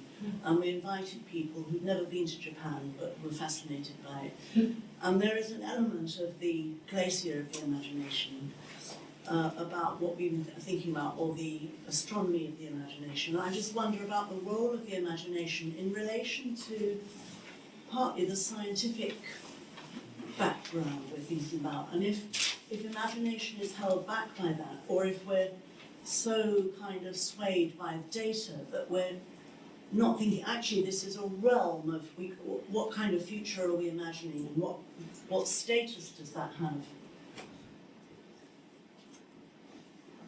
Wow. I just stop there and let you carry on. That's a beautiful question. That's a beautiful question for me. That the imagining is all I ever do. Yeah, it's always. I find it very difficult, which is why I said I probably wouldn't be in the glacial landscape. I find it, because of where we are in the world, very difficult for me to seize that as a kind of a doing. And I do have a sense of nostalgia for the thing that I've never done. I feel it very keenly, but I also know that it is equally impossible in my body, I think, currently. Yeah, that's good, the nostalgia. So yeah, I've never been to Antarctica, and that realm of being the opportunity, if it ever came to go, I think, firstly, I've only ever experienced it through the aerial view, so being there, confronted with that expanse, would definitely change how I perceive, and it's like, do I want to have that change? So I've been in touch with people that have been to Antarctica, and it has changed how they perceive, and sometimes not always in a positive way. Yeah. It's interesting. I want Melody to say, I've never been to the stars. Yeah, I was going to say there's something about that inherent distance in your work where you can't physically go to Antarctica, I can't go to space. But I think that's why I hold on to this kind of material connection with the stars, because that is like a tangible material connection, and it doesn't involve me going up to view the Earth from space to get that feeling of cosmic perspective. I can get it from being on Earth and looking up at the stars and interacting with them in some way. Yeah. And I think the longing is quite important as a human to feel that kind of like one step at a time kind of, the wonder that we have in our minds is gonna stay with us forever, so keeping that is quite poetic, I suppose. Is that a deliberate strategy, do you think? I've noticed in all of you there's always this deliberate either making something difficult or the inaccessibility of it or the impossibility of it. And it's the idea of the impossibility as a kind of creative strategy. I think Keats called it negative capability that he talks about. I work with thoughts of refusal constantly, so I don't tend to work with don't step into the things I can do. I tend to step into the things that I can't or impossible or not yet. So the act of refusal is something which is kind of one very Yeah, I was just thinking that I've never really thought about it as like a refusal, but I think it definitely for me is that kind of the removal of it is quite integral to my like contributions to the thinking as well. I've kind of created some metaphors that probably wouldn't have happened had I experienced something. As that quote from James Bridle, like the metaphors are quite important for us to be thinking quite expansively. So I want to try and hold on to that kind of the magic of that. And I was going to ask you a question as well. You seem to focus on like glitching and pixels and things like that are quite low fidelity. Is that almost like a resistance to this kind of techno-scientific world? Yeah, I'm really interested in like the poor image resolution and how kind of our comprehension humanly links to the kind of technological comprehension of image capture and how they can sort of intertwine. So I enjoy the glitch and the error because it can formulate new narratives for me to kind of delve into as metaphors. I think I also have a resistance to kind of high resolution images and wanting to work with more like the lo-fi techniques that are inherently slow. Analog is inherently slow, and then when you add the sustainable aspect, it becomes even slower. So it's kind of this. Do you know why? I think for me, I guess it goes back to this use of digital media, and if we keep using all of these resources and not reusing some of these materials that are within canvas, then we're going to end up making the world worse off. May I ask? I wanted to know what resonated in any of these for you, for your work. Wow, how long have we got? I mean, I think there's lots of those things like the negativity, the sense of that sense of impossibility, the bodily, the sense of close looking, the time, the care, the sense of things being in motion, the flux, the index. I think I was just writing down keywords and I was always feeling like I needed to kind of map across. It's really a lovely, I mean, it's been perfect for me. I hope everyone else is doing it. It's been a real pleasure.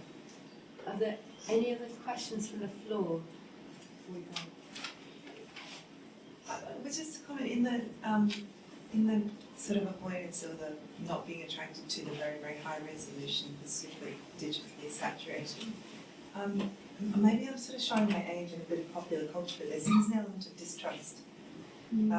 Almost like the glitch reveals a flaw.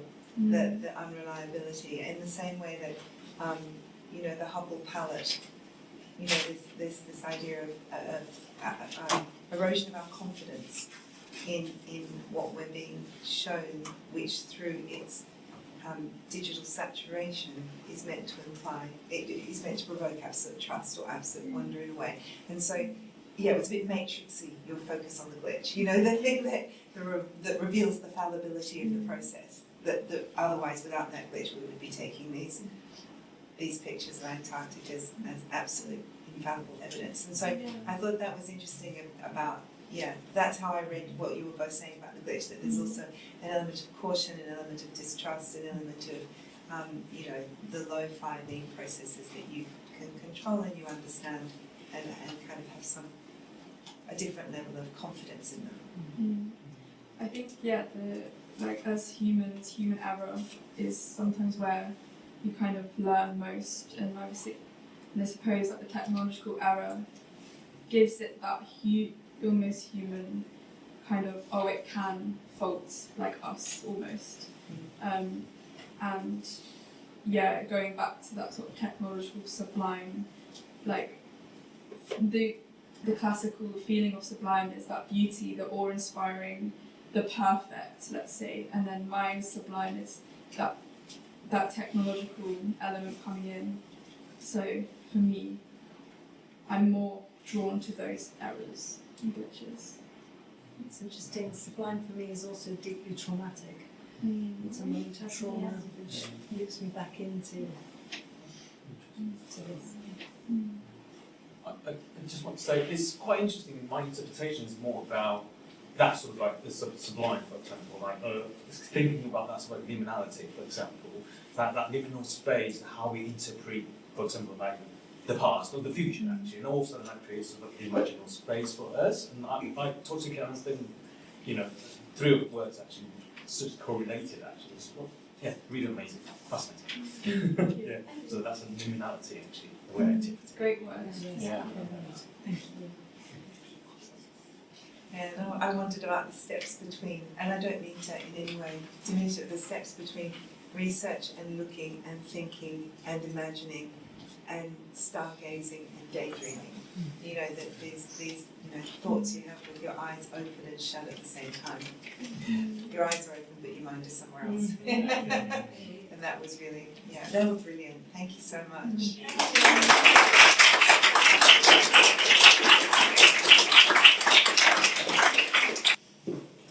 Well, what a day! What a day! Just to introduce myself, I am Sean Kettering, and you haven't heard much from me yet today, but I'm the assistant curator here at the Henry Moore Institute. So thank you for sticking with us to this final panel. We've had quite the cosmic experience, looked far and wide. I think we're now going to zoom in somewhat to a slightly more human scale, to fungi, to gardening, to some literary dynamics as well, which will be very exciting. But without further ado, I'm going to introduce Valentin Diakonov, who is curator of modern and contemporary art at the Whitworth, and Valentin is going to be speaking on growing out of art, gardening and experimentation in the disciplinary margins.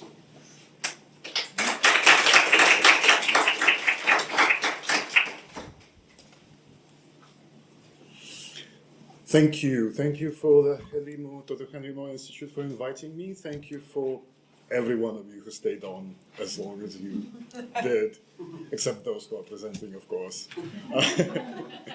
Yes, and now for something slightly different. This talk is presented from a practical perspective of an exhibition maker who is intrigued and sometimes perplexed by some of the work that is being done in the field of so-called ecological art. It means that for those of you who are more conversant in environmental humanities, some of the analysis related to the field might appear as a series of shortcuts, and all mistakes in that regard are my own. It's a small disclaimer. So I live in Manchester, and it is a city that you see here of constant development, thanks to the administration allowing foreign, primarily Chinese capital into the real estate market some years ago. With construction sites come the wastelands or edgelands, home to the so-called ruderal plants, just like in this photo. A familiar mix of curly dock, the tall guys over there, common ragwort, bird's foot trefoil, impressive compounds of canary grass, field passitos, and dozens of other species. Together, they constitute what is commonly known as urban nature, a contested term nowadays, and the focus for artists I am here to talk about. The interest in urban wastelands grows parallel to global urbanization. And since 2007, the number of people who live in cities is higher than that of the rural dwellers. And there are relevant statistics on the city's energy consumption, toxic footprint, and other categories that we do not need to get into at present. While the research interest in wastelands can be traced to the 19th century, for my purposes, it is enough to establish several landmarks in the post-industrial era, one of which is a groundbreaking, at the time, monograph by Matthew Wessel and Herbert Wong that looked at fauna and flora of the East Coast Turnpike and vacant lot. In art, likewise, the work on wastelands can be traced to the Italian ruin landscapes by European painters, but some early leading examples of conceptual wasteland regeneration would be provided in the installations of Austrian artist Louis Weinberger, as well as in individual examples of works by practitioners who share multimedia interest in the botanical, like Maria Teresa Alves. Following these examples and the statement of American philosopher Arnold Berland, the arts are, quote, no longer confined to the safe precincts of gardens and parks, and the boundaries of the aesthetic must be redefined to encompass all of nature, city as well as countryside, factory as well as museum, desert wastes as well as glacier-fed fjords. To the glacier fans, okay? In the most recent reflections on the intersection of urbanism and ecology, the wastelands are steered towards a perception that situates them ever closer to a contemporary version of sacred groves, with scientists noting their roles in advancing the biodiversity in cities and providing correctives to increasingly visible effects of urban heat islands. 20 years later, after Berland, Matthew Gandhi restates the sentiment, writing, urban wastelands unsettle the familiar terrain of cultural landscapes, design spaces, and the organizational logic of modernity, and thus are of particular interest to those cultural practitioners who seek to collate vaguely defined concepts in hybrid ways, such as eco-cosmopolitanism, urban political ecology, etc., that leave a lot to the imagination, which is, as we know, often seen as a political force. In my talk, I focus on two artists, Ilya Dolgov and Kerem Ozan Bayraktar, who reorganize neglect into what art historian Susan Ballard calls, quote, a politics of cohabitation and witnessing that brings together practices of mourning and hope, an order of relations that will outlast the order of things, unquote. They also hold citizenships of states that practice the so-called illiberal democracy, after a period of what Garth Myers, anthropologist Garth Myers, calls spring into winter scenarios, close to what he observes in select states of North Africa after the Arab Spring, where, quote, anything resembling a spring was dramatically slowed down by the country's dispirited and de facto single-party politics, joined by elite disinterest and a long history of government intrusion into and effort to shape and control non-governmental organizations, unquote.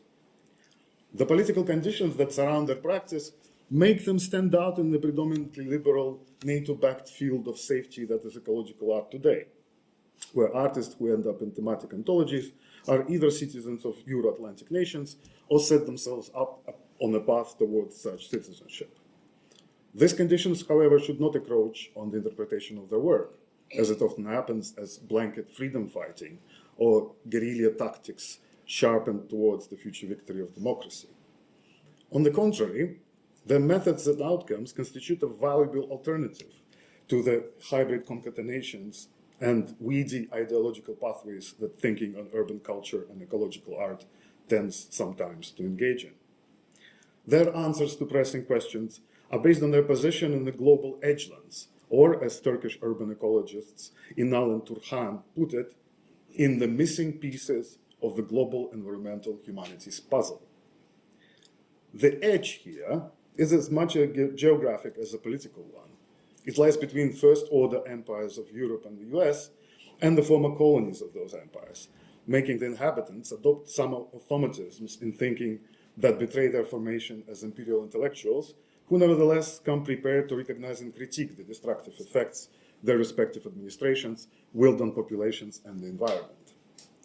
Moreover, as representatives of their country's intelligentsia, they critically engage with their class's political imaginary, where both Turkey and Russia are situated in Europe, while emphatically not being perceived as such by most of the European political classes. At the same time, they are fully aware how, in the words of Ilya Dolgov, quote, in the West, the anthropogenic pressure is pushed out to the peripheries, to Russia and anywhere else.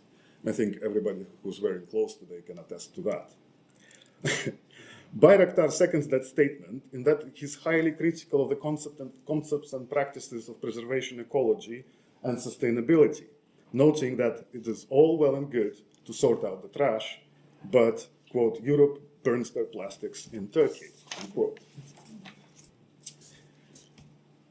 Their practices come from a space-time enclosure that has long been the breeding ground for artists engaged in understanding and cohabiting with urban wastelands. Bayraktar notes that while the Turkish government is not a government but a construction company, and thanks to constant forced and voluntary migration, the citizens of Istanbul do not know, quote, how to build a city together, unquote, the rural plants that have to compete for life room in the hyperactive neoliberal building sites develop high post-apocalyptic levels of resilience. People tend to frame them as resistance, Bayraktar notes, but they are happy in those rural spaces. Their defensive strategy is propagating in a short time. It's a parasitic way of living that we should somewhat learn from. This quality inspires Bayraktar to forge a more thermodynamic connection between the plants, the humans, and technology, as seen in his installation Office from 2022, where the rural and domestic examples of flora are made to fuse with a functional white-collar cubicle.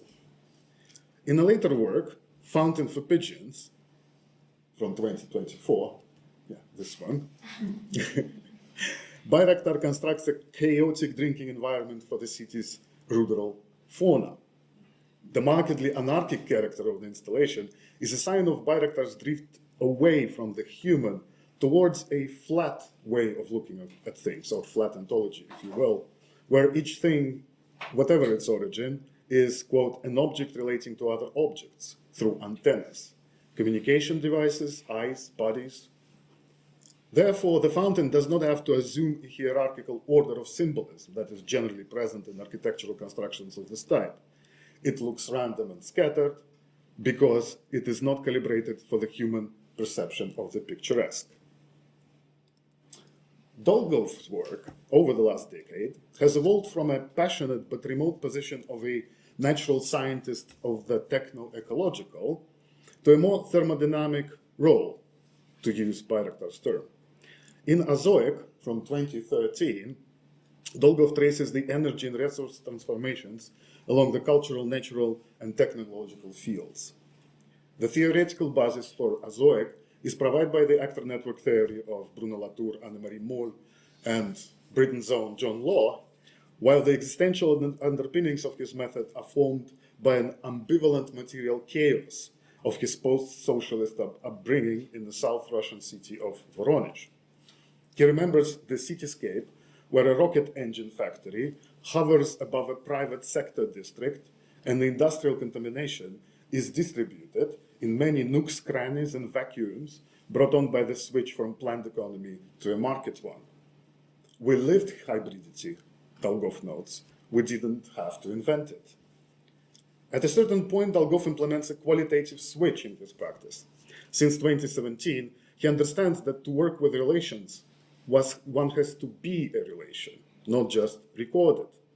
Since then, his work is marked with rising levels of ecocentric productivity, defined in Linda Weintraub's influential overview of eco-art as, quote, a measure of how much new growth occurs when light energy fuels the metabolic machinery of plants, which enables them to synthesize the new compounds and structures that make cells divide, unquote.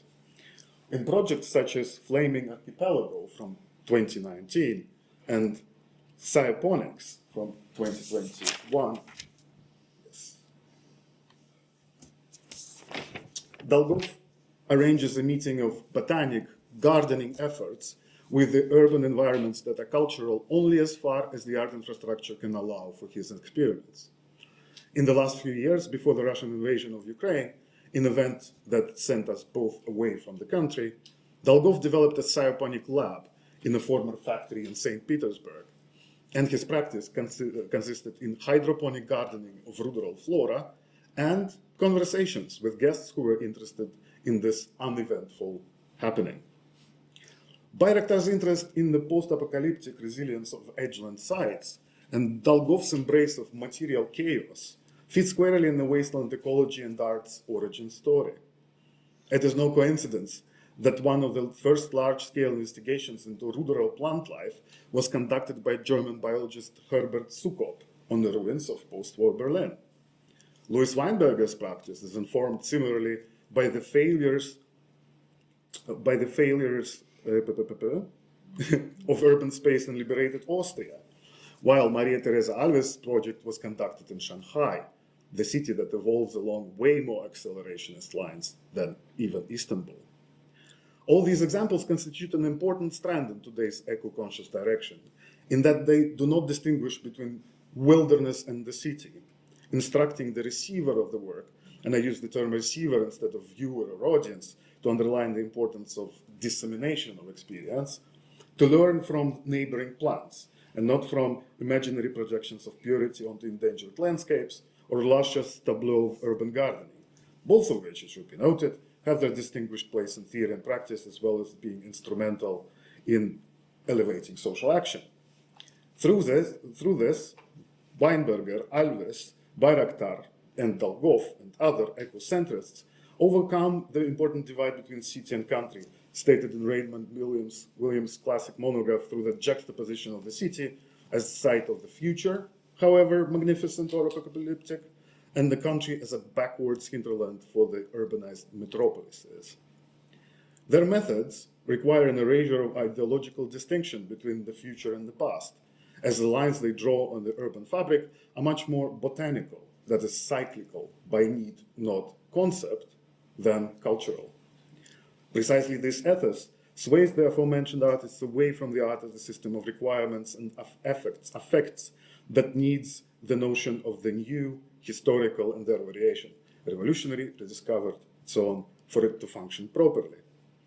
Louis Weinberger can be seen as a pioneer of this stance when he says, the botanical term ruderal, I don't want to disturb the world with art, seemed to me a promising metaphor in a debate that has recurred over and over around the subject of art and nature.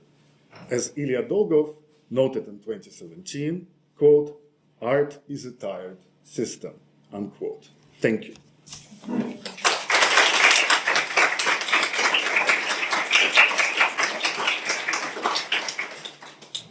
Thank you, Valentin. I think we've got some really strong threads, very fertile threads, if you'll forgive the pun, on ideas of the post-human that has been with us for almost all day, I think, actually, that new materialist thinking, colonialism also, and that's going to be feeding into this next paper. We have Haeweon Yi, who is a theatre maker, writer and researcher, currently completing your PhD at the University of Manchester. Thank you for joining us on the right side of the Pennines. And you'll be speaking on the theatre of decomposition. Thanks. Thank you. So my name is Haeweon Yi. I'm a theatre maker running a theatre company called Blooming Lotus, and hopefully I can finish my PhD in time. It's research very much in work in progress, so I hope you enjoy it, and I'm happy to accept like all the feedbacks and ideas. So, kind of to begin, I want to suggest let's take a few moments to notice our breath. It's been a long day, and I know this is not the most pleasant room to kind of enjoy the air, but let's take a breathe in slowly, filling up your body, hold for a second, and breathe out. And let's do it one more time. And really try to grab the unseen of this air and how it travels. Feel how the air travels into your body. And when you are ready, like release it, send it out to join the circle of air. So in the air we breathe, there are spores traveling this planet. Spores are like seeds of plants, but for fungi. So according to Mueller, a biologist and author, fungi produce around 50 megatons of spores each year, equivalent to weight of 500,000 blue whales. So they're in the clouds, in the rain and snow, and in the air we breathe. So every time we breathe, you're joining in the journey of these spores. They enter our body and go out when we exhale. But don't worry, they are not going to make any mushrooms in your lungs. Your body is strong enough to handle them. So breathing is a good reminder of the fact that fungi are everywhere, inside and outside us, and that our life operates through constant interaction with our other beings. The spores you're breathing now will not grow mushrooms inside you, but there are also fungi already living inside your body, called microbiome. When we think about the fungi and millions of other microbes that live in the human body, we may realize that our body is not an isolated entity, but another independent ecosystem in its own way. So we cannot separate our human parts from fungal microbes inside us. So if you feel alone, remember, keep breathing consciously, say hello to other fungal bodies inside you. In Korean, to breathe is 숨 쉬다.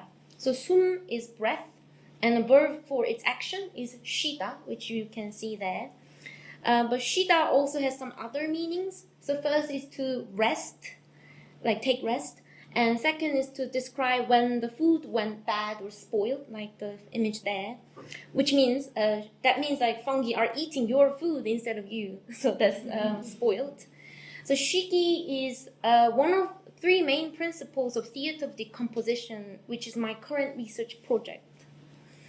The theater of decomposition, which I call it TOD in short, is a creative research method and performance practice that emerges from the question of how to reimagine ecological crisis through the lens of fungi, the primordial composers and decomposers of Earth. TOD has been nurtured through the 2 research methodologies, ethnography and performance practice. Bridging between drama and anthropology, my research aims to reimagine and explore what new imaginations fungi contribute in understanding ecological crisis with focus on their act of decomposition.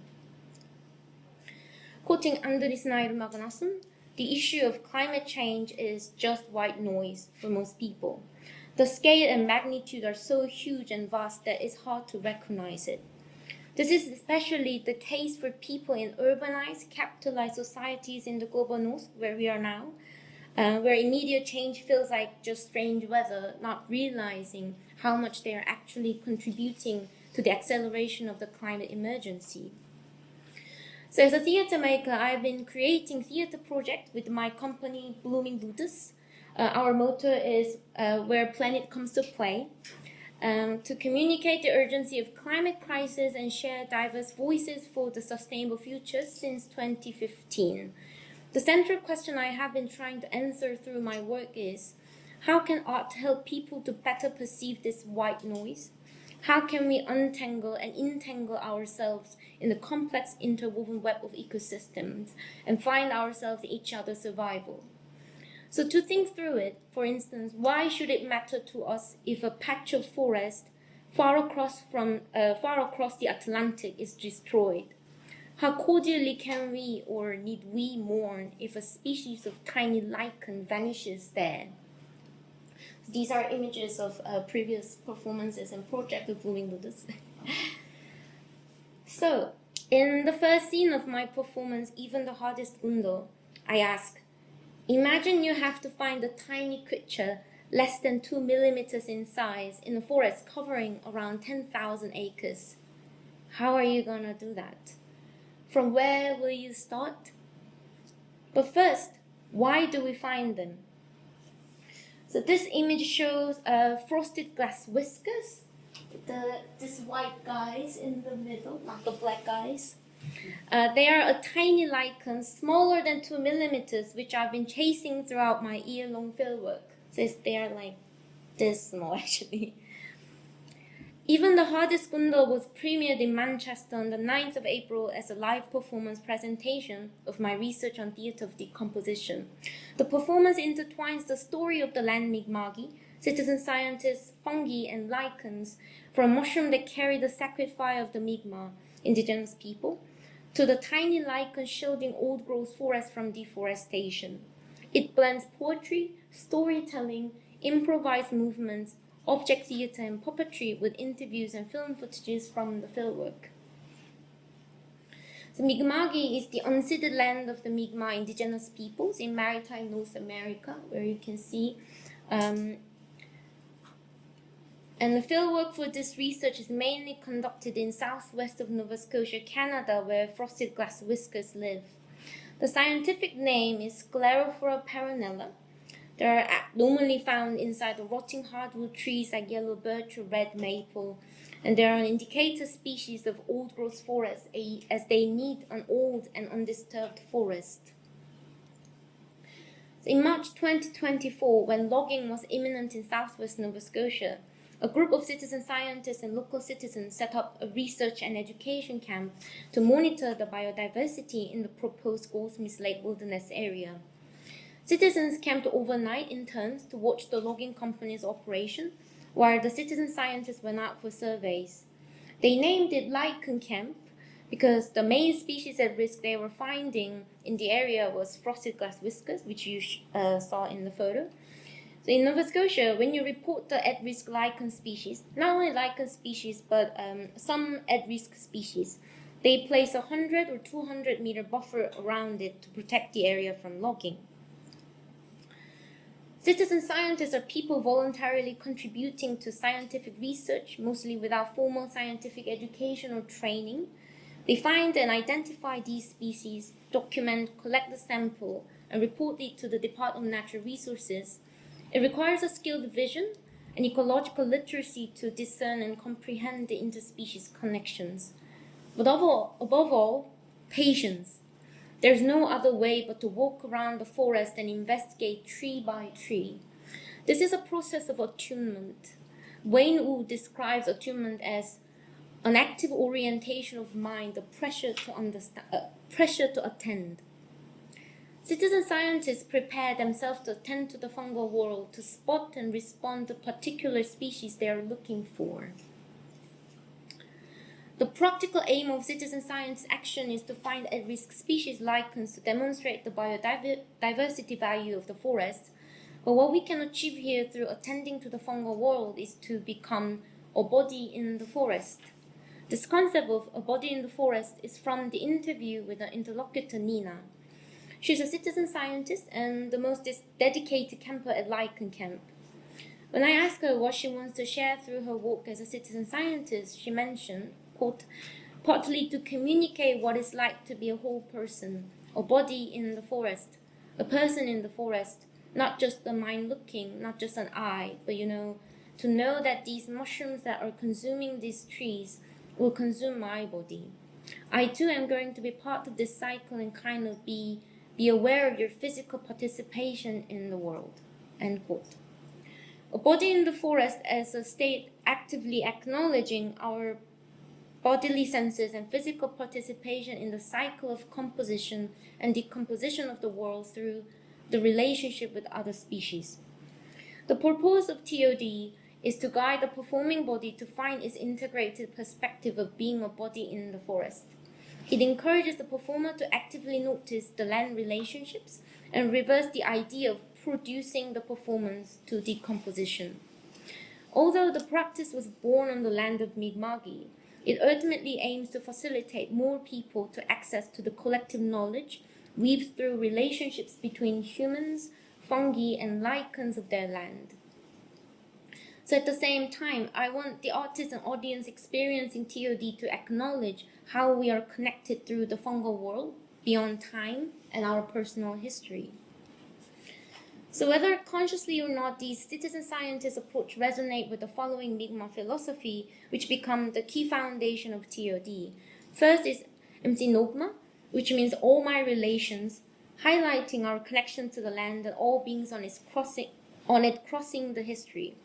And second is Neduguling, which teaches us our responsibility in protecting other species while realizing that our life is dependent on them. So Neduguling is a very important philosophy for hunting, foraging, fishing, and gathering other materials in nature. And lastly, there's Edoptumung, meaning two-eyed seeing. So each eye represents indigenous ways of knowing and Western ways of knowing. The concept attempt to decolonize the current knowledge systems in Canada, especially in science, heavily focused on what has been formed by European settlers and their descendants. So consolidating my learning from the citizen scientist and the Mi'kmaq, I composed a structure of TOD based on 3 principles. These are suggested in Korean words, which help me to interpret the citizen scientist way of knowing and the Mi'kmaq land philosophy into more sensorial and bodily knowledge. Inspired by spores, Shiki is about breathing, as we explored earlier. So it reminds us to notice the journeys of spores surrounding us and continuum and fluidity of their movements. So in the show, I used this paper lantern, and the drawing on the paper lantern is painted with mushroom ink made by the mushroom that I foraged. And so it shows kind of the movement within the gravity more visually. And there's Tidigi, which is inspired by hyphae. Hyphae is plural of hypha, is a thread-like structure of fungi that form mycelium. And Tidigi explores the sense of grounding. So Tidida means like when you're putting your foot on the ground. So it focuses on gravity and weight to find the center of the body and to connect us with the deep history of the land. So Tidigi was integrated in the show with lots of movements and choreography using my feet and really grounding. And later it developed into the feet is not feet anymore and how I move like in different forms of body, because there's no feet and hands for mycelium, so using the whole body that way. And 더듬기 is inspired by mycelium and is about expanding our senses through contact and fumbling. So 더듬다 in Korean is 더듬다 is like kind of fumbling. So we also have expression like 더듬, like when you're in the dark room and trying to find something, that's like 더듬. So 더듬기 is about expanding our senses through contact and fumbling, just like hyphae growing into a network of mycelium, and the citizen scientist gradually expanding the search area. So sense of touch is crucial in navigating the space with speculation. So the performance I created through TOD was titled Even the Hardest Window, which is a quote from a Mi'kmaq storyteller, Sharon Dodry's poem Rebirth. She's also a friend and supporter of Lichen Camp, and Gundo means rocks in Mi'kmaq. So this is a part of the poem, and I also read the poem in the performance. In the ruins of colonial and ecological devastation, Shallon's poem leaves hope for fungi to decompose even the hardest rocks and sprout the seeds again on Mi'kma'ki. As in this poem, theatre of decomposition connects the concept and meaning of decomposition, the force of resilience to return to the cycle of life and death. So in September 2024, after 210 days of camping, the community decided to take down Lichen Camp.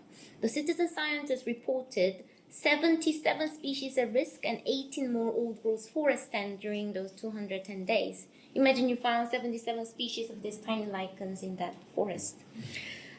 But how many rare species do we need to demonstrate the value of the forest and its biodiversity? rare species. We still don't know the answer because the logging began again after the winter. The community urgently set up the camp again in April. At this point, the number of the at-risk species they found in their area, including frosted glass whiskers, exceeded 100. The Goldsmith Lake Wilderness Area is finally under active evaluation for permanent protection by the government, but logging is still ongoing while the evaluation is happening. So across the Atlantic Ocean, lichen camp is still running. We can't all walk into the forest to find lichens every day. However, as a researcher and an artist, I believe that we can always join the slow process of decomposition wherever we are by actively co-dwelling with other fungal bodies. These lines from the scene of the last night at the lichen camp will be the answer for the question in the beginning of this presentation on how to find a tiny lichen in the forest. There are no tricks. We can only put one foot in front of the other to find lichens. Breathing deep, fumbling, learning, listening, becoming spores, and becoming part of the mycelium. And if you go into my social media page on Instagram, the Haeweon Yi with 3 eyes, you can see the highlights of the video. So if anyone is interested, hope you enjoy it. Thank you.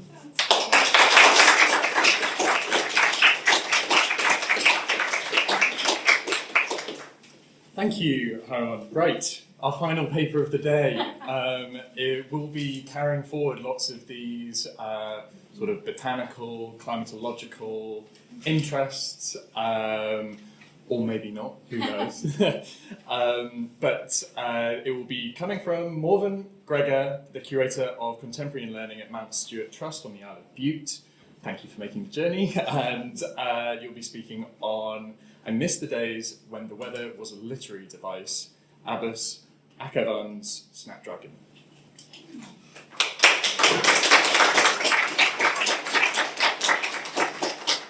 Hello, thank you for still being here. It's lovely to see you all. Yeah, let's go for this. There we go. Right, spectacles required. February on the west coast of Scotland can be a very dreich month.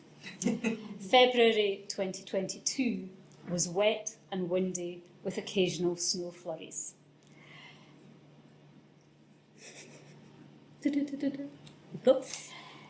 Coming from minus 20 degrees in Montreal, I'd imagined artist Abbas Akhavan wouldn't find this too much of a challenge. I was wrong. Even if you are used to it, as well as the rain falling from above, the damp air clinging to the lichen-covered trees makes you feel wetter than you actually are. In his words, it was a bit hellish. A totally rainproof jacket was quickly sourced. This talk isn't going to focus on the weather, but rather on Abbas's 2022 exhibition, Study for a Garden, at Mount Stuart on the Isle of Bute. It will address 3 broad areas: reading Akhavan's work ecologically, the artist embedded on site, and the practicalities of sustainable art and exhibiting practice on a Scottish island. Akhavan's work is breathtakingly beautiful, but with the precision of a butterfly's proboscis, it probes the relationship between humans and non-humans and our navigated routes through and with nature. Today, I'll try to pull back some of the layers in that particular exhibition to reveal the depth of the artist's inquiry into interconnectedness. Let's start with the Snapdragon. The work is a 4-minute, 31-second film entitled Slug, the title playing not only on one of a gardener's least favourite creatures, but also on the black films in video editing. At Mount Stuart, the film was presented within a glass pavilion, balancing on rocks between a giant monstera and a musha bass show, and above a goldfish pond. As the short film moves on from black screen with subtitles, a frighteningly large snapdragon flower appears, manipulated by Akhavan, seeming to be moving its mouth. in time with the subtitled monologue below. With flashes of humour, the flower contemplates common human nightmares, including climate catastrophes. The work is short and has a YouTube aesthetic of imperfection. It can be seen as a fun riff on a child's game, but in the enclosed glass pavilion, an artificially heated and maintained transplanting of tropical flora, its garish colours, scale and subject matter suggest a connectivity between screen and living plants that raises uncomfortable sensation of potential threat, a nagging Day of the Triffids type feeling of the observer being observed and surrounded by other life forms. And perhaps that is Akhavan's point, that profound interconnectedness highlights the vulnerability of humans and is more than another way of commodifying the natural world as present for human recreational, spiritual or health benefit. The two-part work, you used to call it blue sometimes, also comes from a reflective standpoint, demonstrating a duality between human imposition on the natural world and yet the capability to experience an overwhelming sense of wonder within it. Presented to be heard on the 20-minute walk between the main house and the garden pavilion, the audio element of the work juxtaposes a wildlife documentary-style discussion of birdsong and taxonomical derivation with unnamed voices describing colour in outdoor spaces. The latter, although not revealed, are edited sound clips found online where people experiencing coloured blindness wear chroma glasses and respond to seeing a range of colours for the first time. Their reactions range from excitement to disbelief. "This is what you people see all the time?" one person asks. The second part of the work invites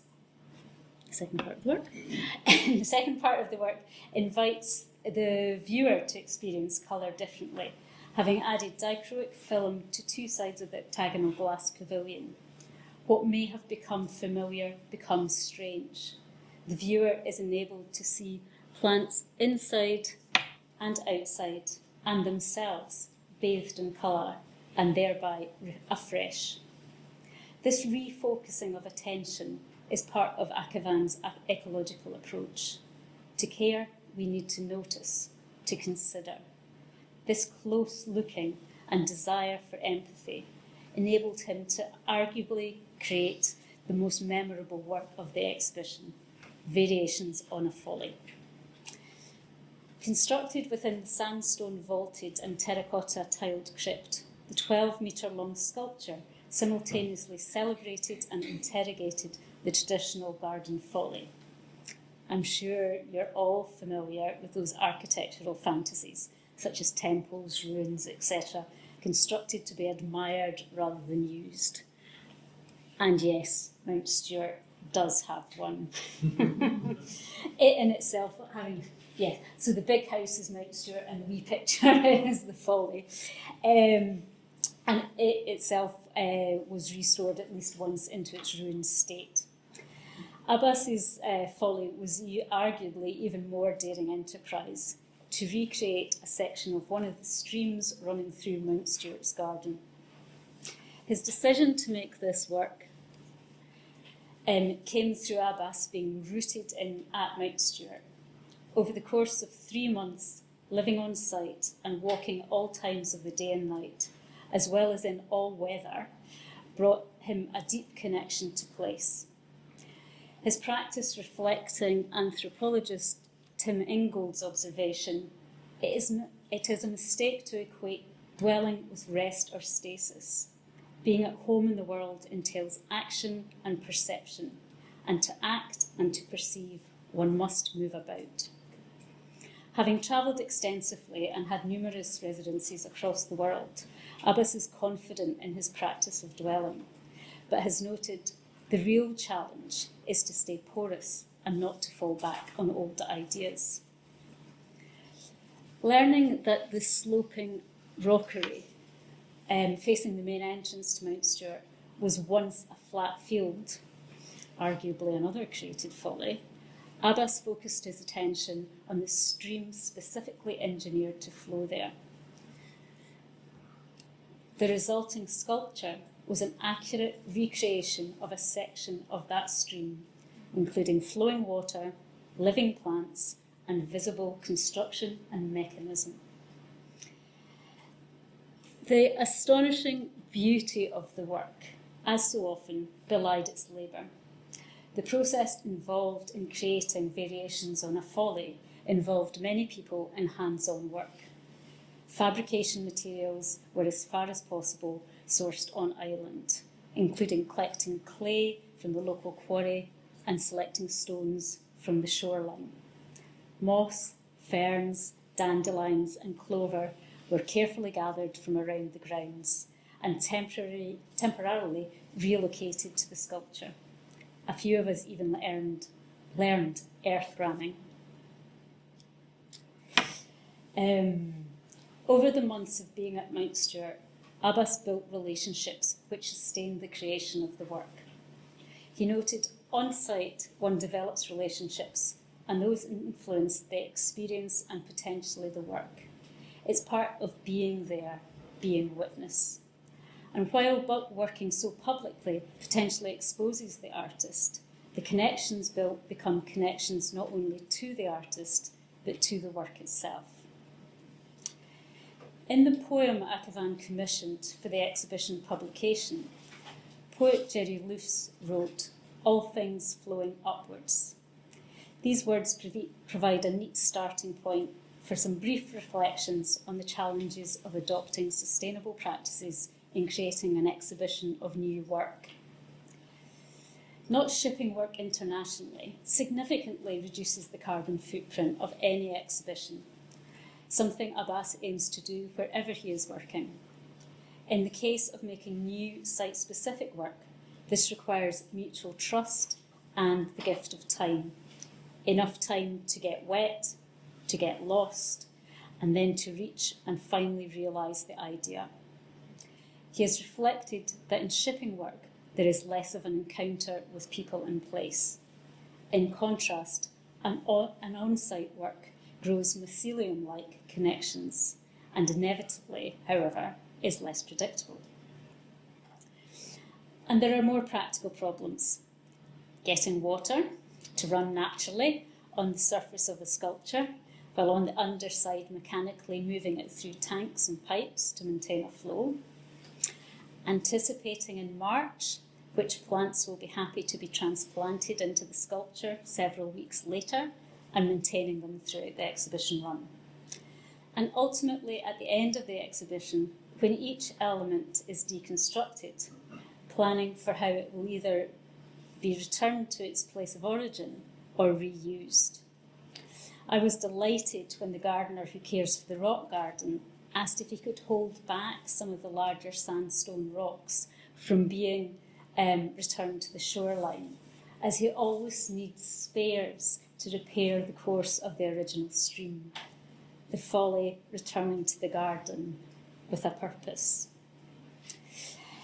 To finish, I'd like to share a little speculation of what Abbas might create for the Canadian Pavilion in 2026 Venice Biennale. Those already familiar with his work from other exhibitions might anticipate pieces of a more directly political nature, or possibly new work in text or film. Following, however, study for a garden, I like to imagine him walking in off-season solitude on Venice's Lido shoreline, potentially puzzling over the barriers between private and free beaches, gathering a pocket full of sand and having a conversation with the seabirds. To create the work, he will probably have a willing support team, but he will do most of the challenging hand-building himself. The result will speak of and to all the inhabitants of Venice, people, dogs, egrets, snails and hollyhocks. It will be beautiful, but it will also be meticulous in its detail and profound in its intent. Thank you.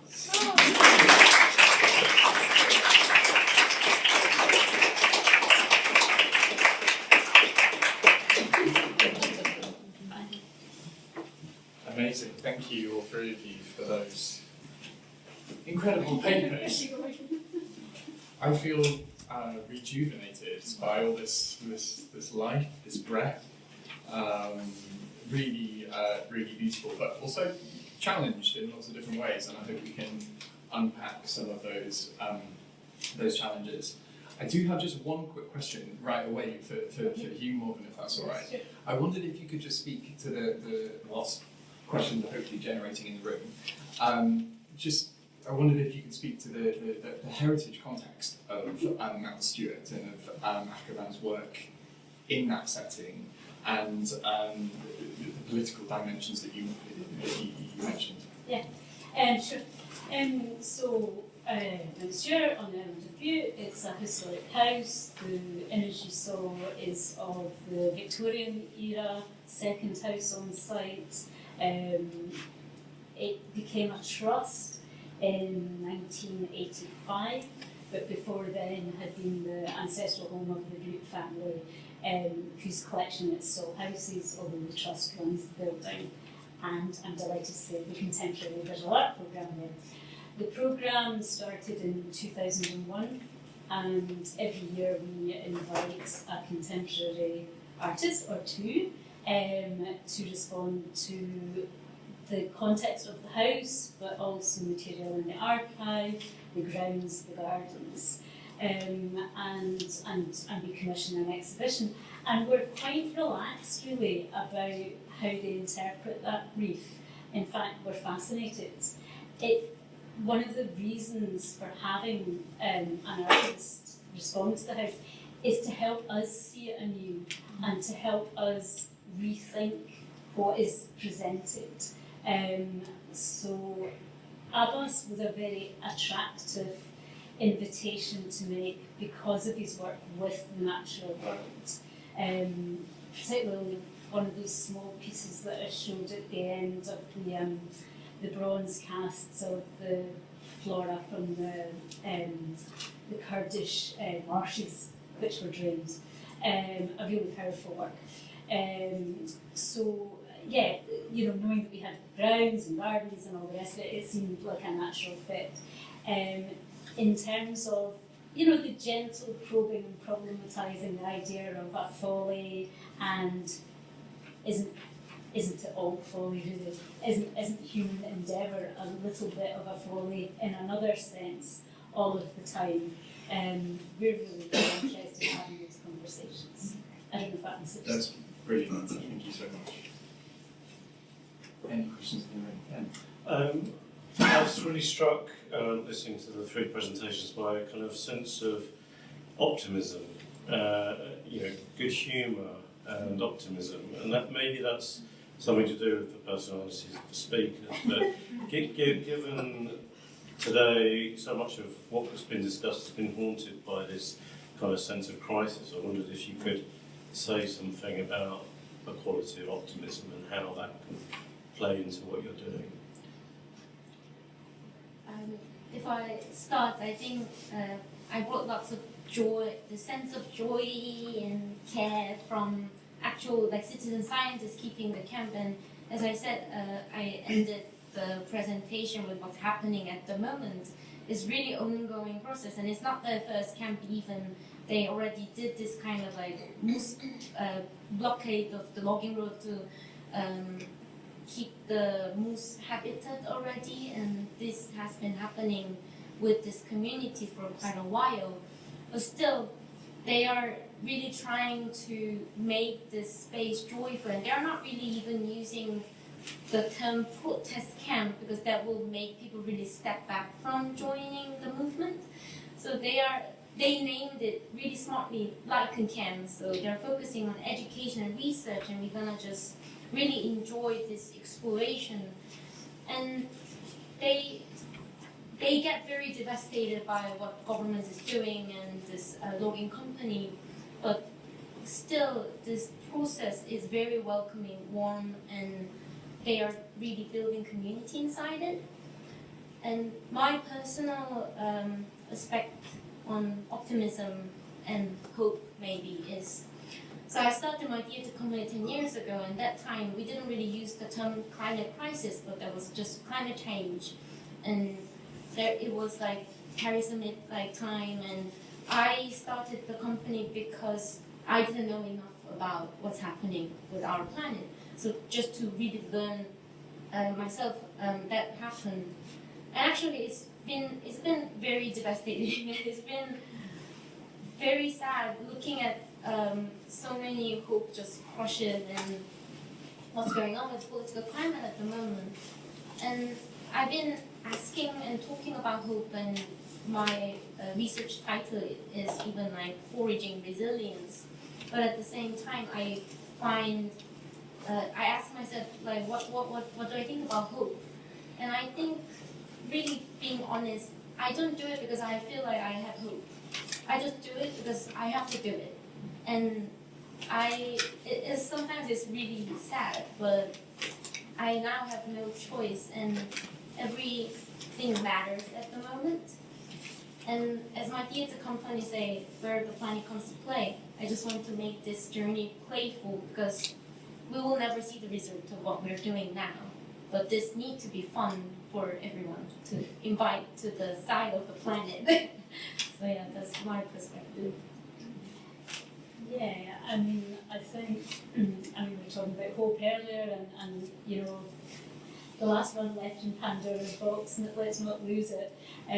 But I think the idea of joy is really interesting. I think joy is something that is worth seeking out, and I think joy can also be a form of resistance. We could go on and expand on that, but maybe.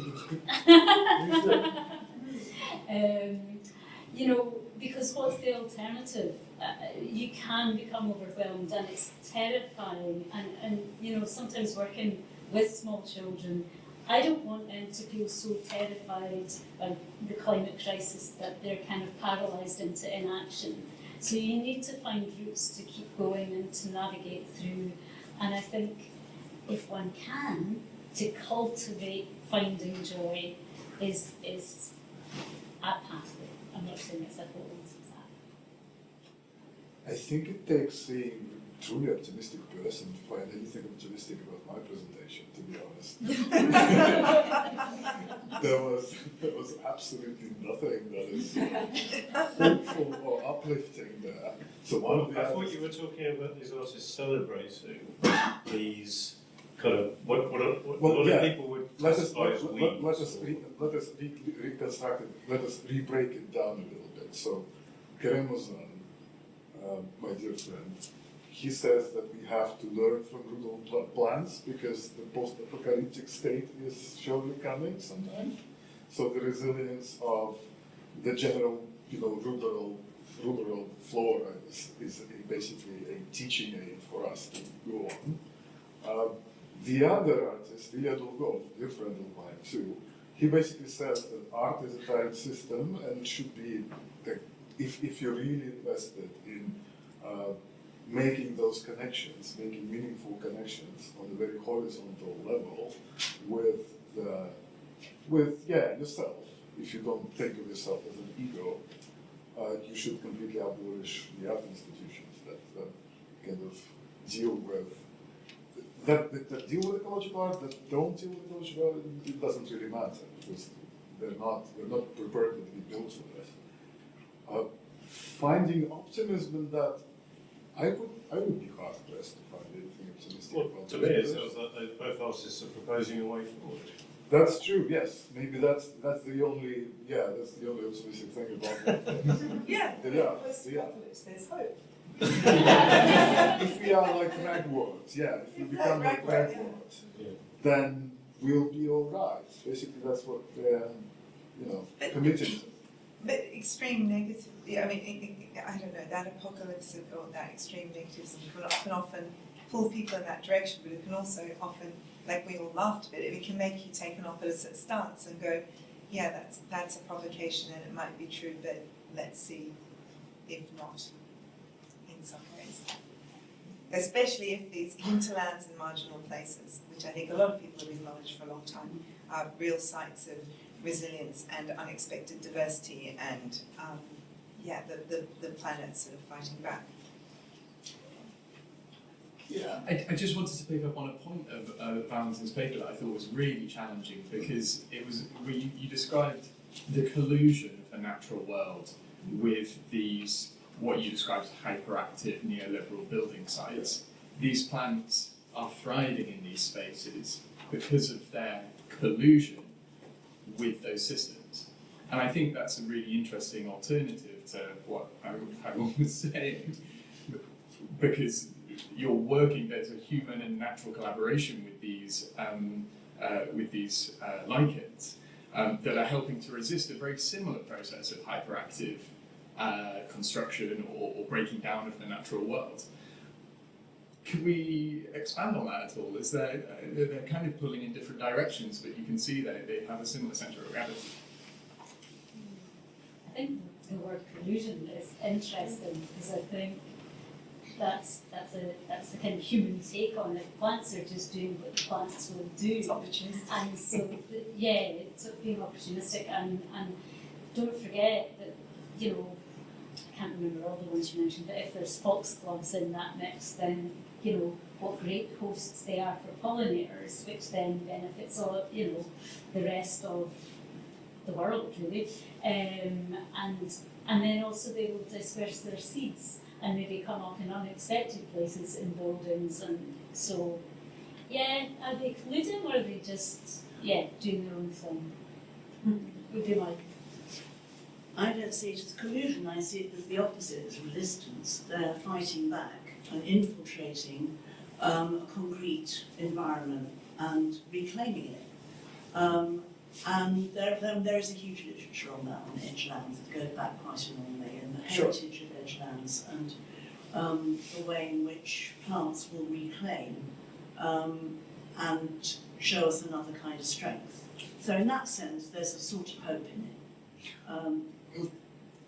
Well, if I may, specifically at this point, I think, well, according to the artist, according to Grego's art, he would not want to frame it as resistance because he's in general oppositional to certain types of typecasting nature into activist positions that are not kind of, you know, they will go on demonstrations to the city council. They just do their job, and they do their job so well that to speak about it as resistance is patronizing to their flourishing.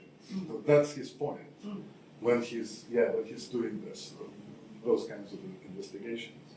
And I think here in the Euro-Atlantic world, the word resistance is kind of overused a little bit, I would say.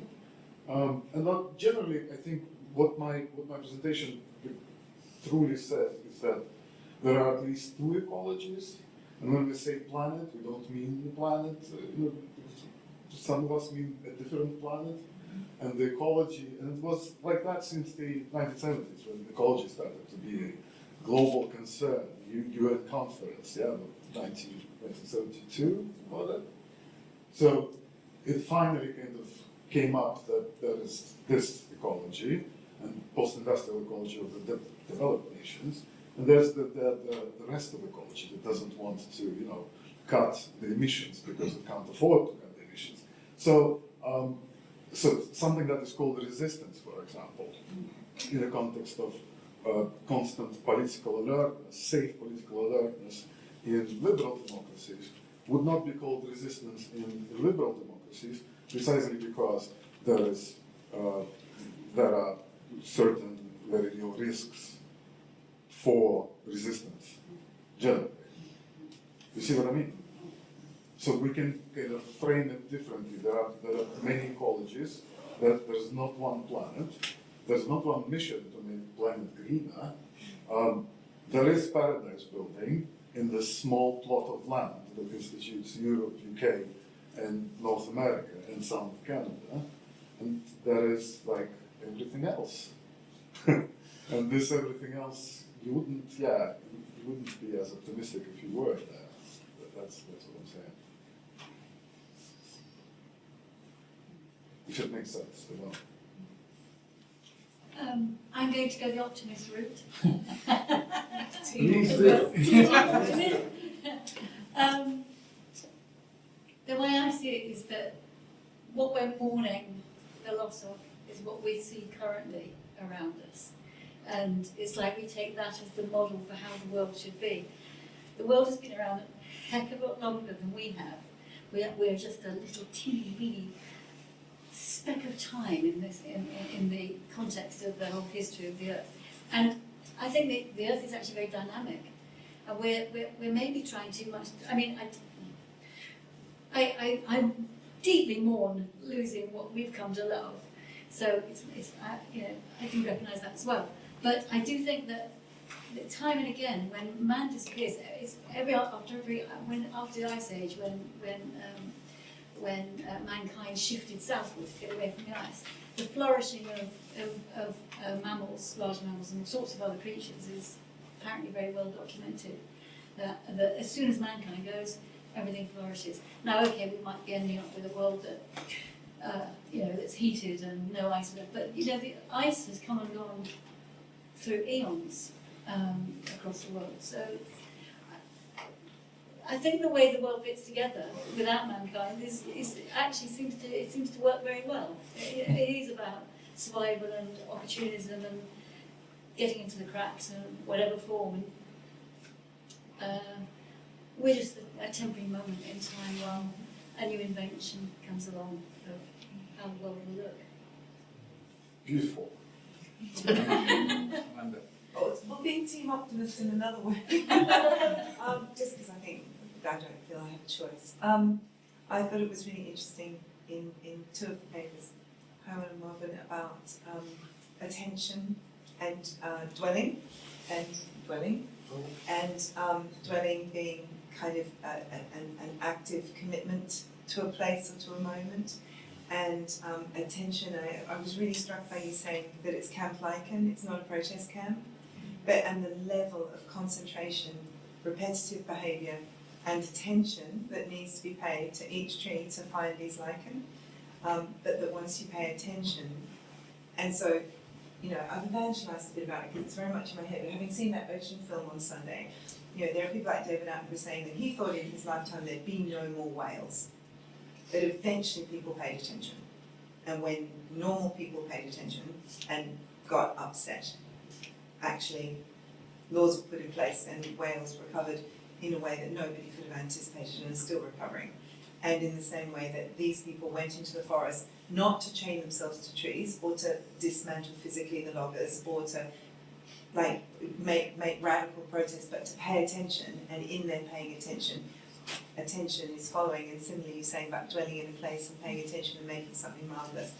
So that's to me where I felt like, actually this brings us back to Ackling's work, Sarah, brings us back to your work, to the very careful paying attention, and you don't always know what outcomes the paying attention will have, but if we all pay a bit more attention to what's important to us, things happen in the train of that flow of attention. In the same way that Ackling, through the focusing of the light of the sun and his own mind's attention, made ordinary things extraordinary. Just so beautifully put, it's hard to follow that, Amanda. But I was really struck by this idea of attention. So even the attention there, so I'm sorry not to be going this totally hopeless negative route, and I know it's not the same all over the world, but even that, if we notice what's happening in Asian lands. But isn't that kind of what our focus today has, maybe, well, I think this is what it's revealing to me now in this moment, is that our desperation, and at times maybe our lack of hope, leads to a very narrow and impoverished sense of what constitutes radical action. And if different kinds of attention, as you're describing, can be encompassed in a kind of radical action that can resist these forces that we know need to be resisted, then it's not necessarily a hopeful vision, but it is a productive one. Things performed in private can change the world. Yeah, that classic, yeah. We still have a bit more time. If we'd like to take a moment maybe to zoom out to any other papers, I think there are really deep resonances with these papers and the papers earlier in the day. That element of close looking that we're mentioning in the previous panel. So any final thoughts before we break up and go for wine upstairs? I also forgot to, I brought these and I forgot to present during my presentation, but so there were, when I was making my performance, I also tried to make my keep asking myself, like, can theatre be compostable, like be decomposed, the materiality of it. So I've been really focusing on using all the materials that can be decomposed. And so when I mentioned the first mushroom that Mi'kmaq people used to carry the sacred fire was this in the performance, and I made it with the wool, with needle felting. It glows actually because it has the LED light inside it, and so the audience was handed with this in the beginning of the show, so they've been like a fire protector in the very beginning part of the show. So this was part of it, and these are the yarn that dyed with mushrooms with my interlocutors. So these were used for making many materials in the performance itself. Yeah, I thought I cannot show you the performance here, but I just wanted to bring little pieces of my performance so that you know interested. They're beautiful colours. Can you teach us again the Korean for feeling your way or fumbling? Because you were saying dodum, Totem. dodum.